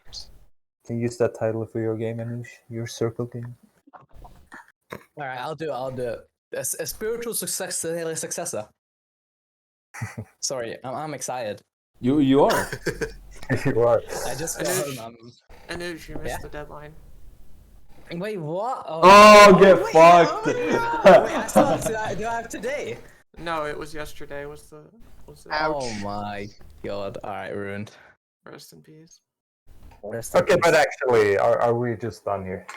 Yeah. Hold up, Kill. Consistent, I will aren't we? read you a topic that Anuja brought up to me yesterday. All right. Who is You the can say best? no. You can say no. Who is the best Overwatch player Yeah. that's not Geezer out of all of us? Yeah. That is not Geezer in Yeah. our. Well, yeah, it's I mean, easily Plasma, but like you know. It's like Yeah, plasma. wait, I wait, am wait, fucking. wait, That's easily plasma. It's always plasma. Plasma's too good. Anyways, Plasma, not Plasma, not Giza. Well, I haven't played with Yo-Yo. Yeah. Okay, so so basically out of you, Skull and Nader, I guess, and Jester. Yeah, and Jester. Yeah, and just Jester. I haven't It's played with Jester. any of you, but I assume Jester's better just because he plays a bunch of FPS. Jester's fucking Junkrat, dude. Holy shit. Oh, this is like, Giza. Junkrat's like Demo Man, right? Yeah, Junkrat's the bald guy. Like if be you like play Bob- Junkrat, it's like all over, dude. He lobs grenades, right? Like Demo? Yeah, that's the mother. Yeah, that's the mother. Okay. this is a really interesting. Yeah, go question ahead. in chat from Artemax. Yeah. Any new makers? I mean, this should be a question for anyone. But like, who's a sort of a newer maker that's exciting? I don't know if I could name anyone off the top of my head, but I think in I Wanna Maker, like we've seen a lot of like super talented makers that sort of. I don't know if they've been in the Fangame community for long, but I feel like they're coming in with a fresh mindset. They're not like holding back by a lot of sort of Fangame tropes and like sort of. I think Ivana Maker is like a lot less limiting at an entry level. So like part of the reason people make Needle is because it's easier to make. Like it's just the editor is a lot easier to use, and so if you want to make something in Ivana Maker, like if you're a new person and you're getting ideas and you get a gimmick idea, it's much more likely that you can somehow, to some extent, pull it off in a maker than to code the whole thing when you're new to game maker. Yeah, for sure. But it's still impressive to me that a lot of these people who have both have interesting ideas, but they also have a good grasp of what makes sort of for satisfying Fangame gameplay. Because I could easily see like a lot of people having one but not the other. Like if you don't come from the Fangame community, you might have cool ideas of stuff you can do in the editor, but like you would probably, I would expect you not to make all that good stuff or stuff that's all that good, I guess. If you're not familiar with fan games, because Yeah. people who have a long history of playing and watching these games, I would expect them to have a better grasp of what makes the gameplay fun. I would really like to see some of the people in Maker that are new and making these interesting levels to like pick up the Not Another Needle Absolutely. engine and go make like an adventure game, like a full-length adventure game. I think would be really awesome to see and I fun mean, to that play. was kind of, I think in the end, like, Iron X made a state for Not Another Needle contest. And he popped off, right? Yeah, that was Yeah. one of the best stages. Really nice. But some people didn't care for it at all. Though, so. What about that guy that was like ANKHA, Oh, yeah. whatever the guy? Oh yeah. Anka, yeah. Yeah. I'm not What sure wasn't he a what- Maker guy? I'm not sure how far back Engska goes, but I think they are pretty new. Yeah, not bad. Yeah, what I about think he got top that 10. that one guy that had I think he made like top 3 or something. It was like Verve. I'd like to see him Yeah. make a full game. Yeah. I was about to say Vav's only made one game, right? Chameleon Needle, and he has this stage in Night 2, which won. So he's Right. definitely one of the newest makers, right? Like, I mean, technically, I've been making stuff for 6 years. I just haven't finished things. Classic. But Chameleon Needle looks really good. That will be very hype. It's a lot easier to make games when you've been playing them for a while. Like, I say, if I made a game, it would suck, because I haven't played many fan games, so I don't really have an idea what's. I think Fun. creatively, I've always just like kind of focused on imitation. It's like from a technical level, like getting better at programming is just I want to make that, learn, and so you learn all the necessary steps to make that. From a design perspective, I like this needle, so you try to make J-tool needle in that style. Yeah. Like, I think basically all of my creative background in fun games is like there's always a direct link to something that someone else has made. Yeah, I get a lot of arst out of your stuff. Yeah, I think that's kind of it is a bit like what's the word? So it's not very intentional. I think I just landed on arst style a couple of times. But yeah. like I think I've kind of accidentally also developed a bit of my own style as well recently. I think it's almost impossible not to. Like for the same reason that no one's been able to copy Rukito's style. Like you always inject a little bit of yourself. It's Yeah. Like impossible. for me, it was that I made some visuals, and then those visuals, like because I made those before any of the platforming, they influenced like the feel of the platforming. Specifically, that, for example, I made 2 stages with like quite similar visual structure, and for example, I've kept them both 32 pixels aligned, and that suddenly gives like a bunch of identity to the style, right? Yeah. Compared to someone like Arst, who is like very keen to go on the 8 pixel bit, right?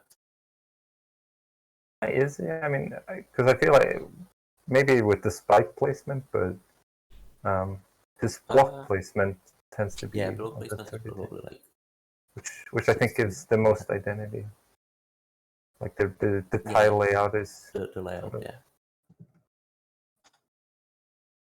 That's interesting how you guys can just tell by the grid layout that it's like an arts type deal. I wouldn't be able to tell, obviously. maybe like, maybe if you play like two other of his games. Maybe. One. I don't really pay attention to enough detail to think that. I would have to think about it specifically. I wouldn't just be able to notice it from just playing it, I think. Yeah, I feel like if you get into game making, like you can tell these things very easily. I feel like, well, not easily, but like you can. It's a thing that you can tell. I think with art, if you actually look at the games individually, you can kind of make out some patterns that differ from game to game. Like Vovovo and Save My Boy are two games that came out after one another, I think, even though there was a pretty long break. But they still have they have styles that are consistent to themselves, but that are different from each other. I think it is a sequel, isn't it? Uh, I think someone mentioned that to me. Whoa, Vovovo and Save My Boy. Yeah. I don't remember whether the opening cutscene is in Save My Boy. I don't know. I feel like it was But, just like, ours, just gameplay-wise- you know, Gameplay-wise, not really. yeah. It was just ours making like a game. That's how he is with his game. Oh, really? That's funny. The dog. The funny dog. Wait, what do you think about that funny dog? What Well, do you think about him? That's a cute dog, honestly. I should not say more about it. Oh my god. Wow. That's baggage, dude. Okay, well, who else? Just to wrap this up. Any other fresh maker that's I feel gonna make like an epic one day? I feel like we hit the most ones. I was gonna say, is Kitty Gaming new? Because Mm, I think Blu-ray is. Recently, first yeah, definitely not new, but maybe like newish. new to game At least making, for I think. making. Yeah. Yeah, I it's think they very have good. the potential to make a really strong game at some point. It sort of reminds me a bit of Gay Wizard stuff. Yeah, like True. they have a stage in Jingle Jam. They have a stage in Back to Basics. So yeah, they've been around. Or they have a stage in Needle Hatana. Yeah, they're around for like 2 or 3 years. Looks like. Two more names came to mind for me. Rick Toy and Dono. Right. Is Rick Toy new? I thought Rick Toy was been Yeah, making Rick for a Toy while. is recent. I think it's like 2020. Like when he started I debuting. think I. Or was it mostly- 2019? I don't fucking I think it know. was 19. Yeah, probably It 19. feels new because he doesn't release that many games, but like he does release some cool stuff. So I think I mostly have Rick Toy categorized as also like a maker person originally. Like, oh, I wanna make it. Mm. Although those were under a different username. I mean, I started wanting to make games because of Maker as well. I think I always thought it'd be too complex or too hard, and then I just went on to Maker, and it was just really easy. So it was quite fun Yeah, to and make some then, stuff. Like, for example, Very is a person that joined the IWC like last year, and they very quickly developed like some skill at emulating needle styles. Wait, who has? Wait, who? Sorry? Very cool. Oh, Very. very cool. very cool. That's awesome. Oh yeah, Very Cool made some really it was a really nice JTool screen. I know we hate JTool here, but That's another What- topic that we're not gonna touch. You here. guys haven't seen it. He put some Yeah, balloon it's- platforming and stuff. He's actually pretty good. Yeah, it's called Stumble Mandu. This is the name of the map. What is this? Oh shit! And then his screen too. Oh, this which is I very haven't really cool, looked at. right? This is very cool. Yeah, very cool. You're very cool. Made both these screens. Interesting. Well, the first one was it had some interesting jumps. It's cool. That's neat. Yeah, I mean, don't get me started on very cool stage in Nank 2, which should have been top 20, and somehow it's like fucking bottom 5. Wait, That's actually, Yeah, I think it like Nank 2 has like a lot of the rebalancing, but I do think that stage got corrupt a bit. Yeah, that wait, stage got which stage was well. very cool? Wait, which stage was It was the Like tiles with smileys and faces on them, Yeah. and like a really funky song. And kind of light gimmick needle, I think I saw that. Oh yeah. some puffing. Shit, it's in bottom 5? Fuck. yeah, that stage is fucking awesome. Jesus. Well, I have a question because I haven't played Nank 2. What rank is Shine stage? The one where you teleport. I think Around. it's like 15-ish. No, it's way it's like 22, I think. Oh, is it? Yeah, is It's that it's one? much Yeah, worse than 15. I saw that set. I know when I play, I'm gonna love that, and I have no idea how that's like that low. Yeah, that was my second favorite in the entire thing. Like after Loans, that was the one I liked the most, and yeah, it's like insanely low too.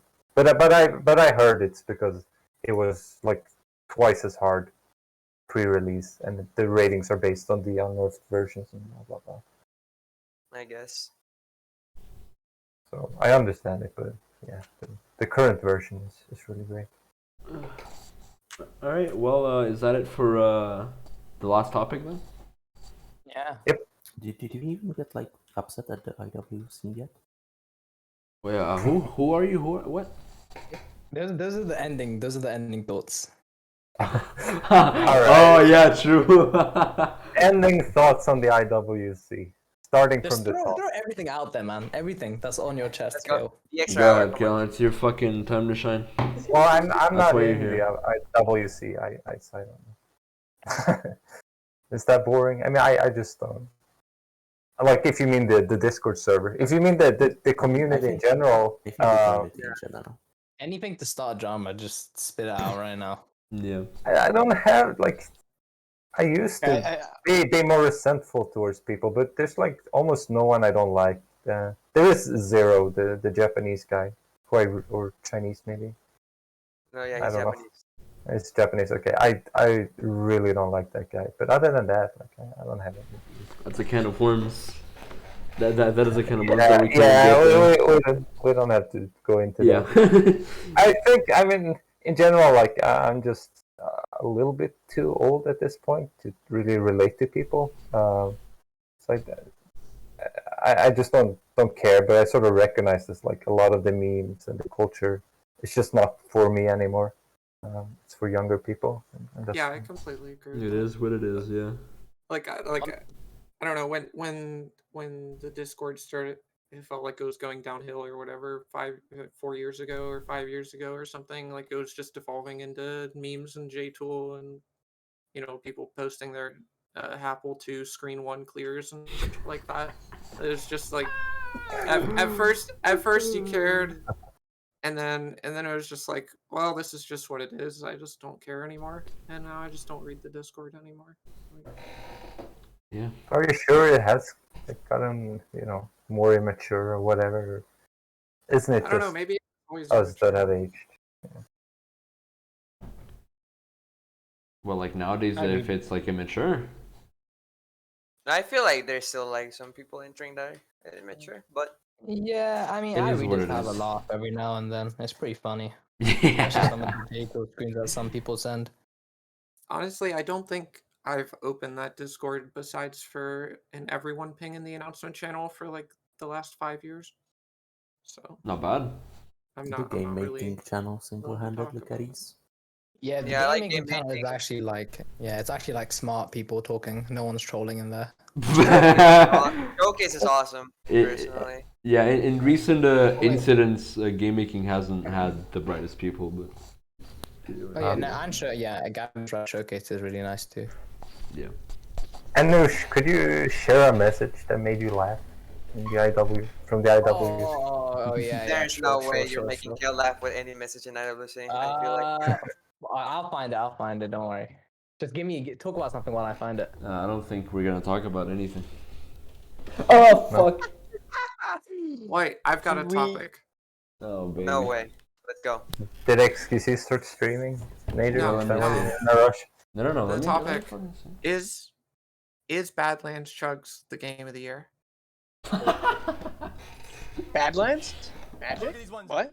Have you seen that game, Cal? Sorry. No, that's like exactly what I'm talking about. That's like, I think I'm probably too old. Oh, for too this. fucking old, dude. Oh my Too god. old, too bored. Fine, it's fine. Come on, man. We will all get there at some point. I think part of the magic of that game is like Renex usually being this kind of collected individual, suddenly going to mask off and making I wanna how many bottles of Coke Zero can balance check in Yeah. 3 minutes, watch and see. And is this a message that made you laugh? I appreciate how well done it is for being a meme. It's yeah, I agree with Bert. Like the funny thing is that you have such a like the master of like game maker technology, right? Like this guy is like cracked, insane. He probably has the best engine. He like fix everything GM8, and then suddenly he just drops this avoidance, and it's like, what is this guy doing now? And then suddenly you just go back to like the GM8 server, and it's like all the GitHub like updates. It's like like all nothing smart stuff happened. that I don't understand. He's still fixing things, but then he releases that, and it's just like, what? How does he do it? You're funny, man. He's just a funny man. Yeah. I sent a message in the. Yeah, that is a good a good one. It's a good one. That is my good friend D. In the chat. Yeah, Oh, it's a that was based. That was based. Yeah, it's No, so, that's it's classic. So good. Yeah.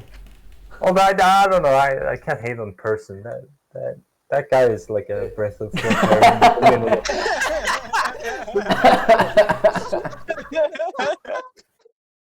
Man, person's everywhere. Person's everywhere. I don't know where the fuck he is here, bro, or why he isn't here.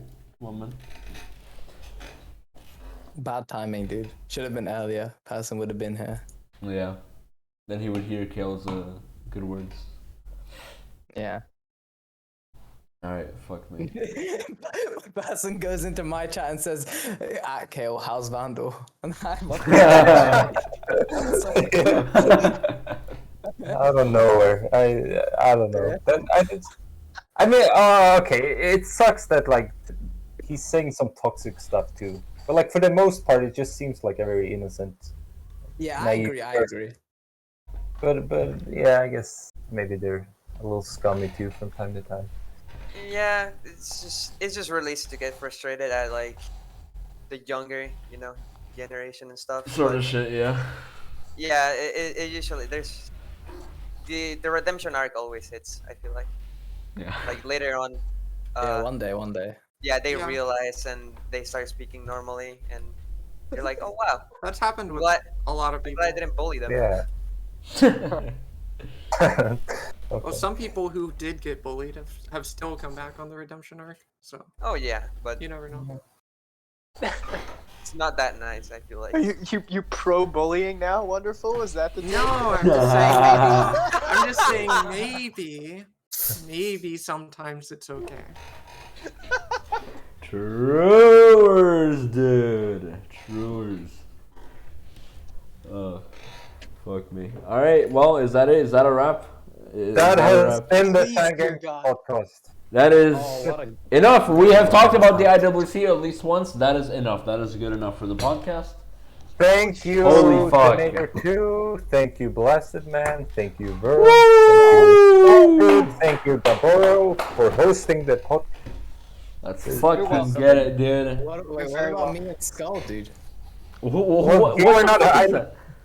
One, I mentioned Skull. Two, you're not a host.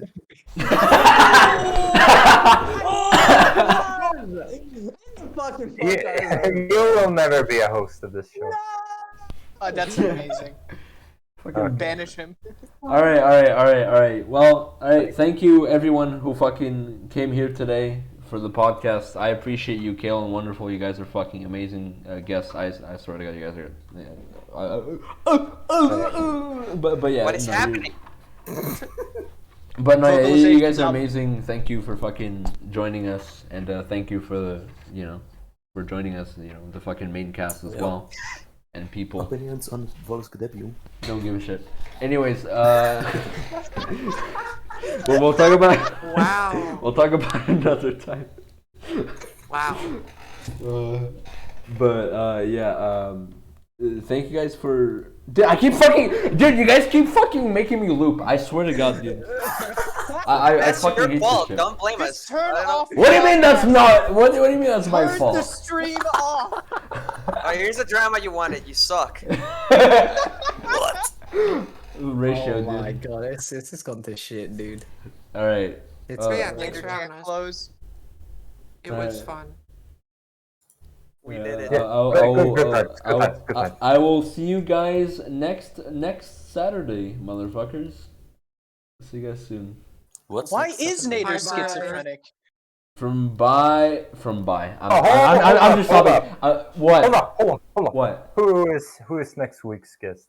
Oh, fuck We off. don't know. It's me again. Yeah, it's you. I don't fucking know, dude. It's like a fucking roulette, dude. Oh my god. No, we want us Russian. and Cosmo. That's the plan. Okay. Yeah, that's the plan. Okay. But we never know. That is Wait, the what are plan. you saying? We Anuj? You're acting like a. Yeah. Yikes. Pseudo host. Yeah, are you in the Parasite. graphic on the left? I don't see you in the graphic on the left. Yeah, you're not even on. I'm the Skull graphic. Dude. I'm Skull Dude. Honestly, Alright, we why gotta are wrap you it up, dude. We're gonna make this a fucking 4-hour podcast. Holy fuck. Bye.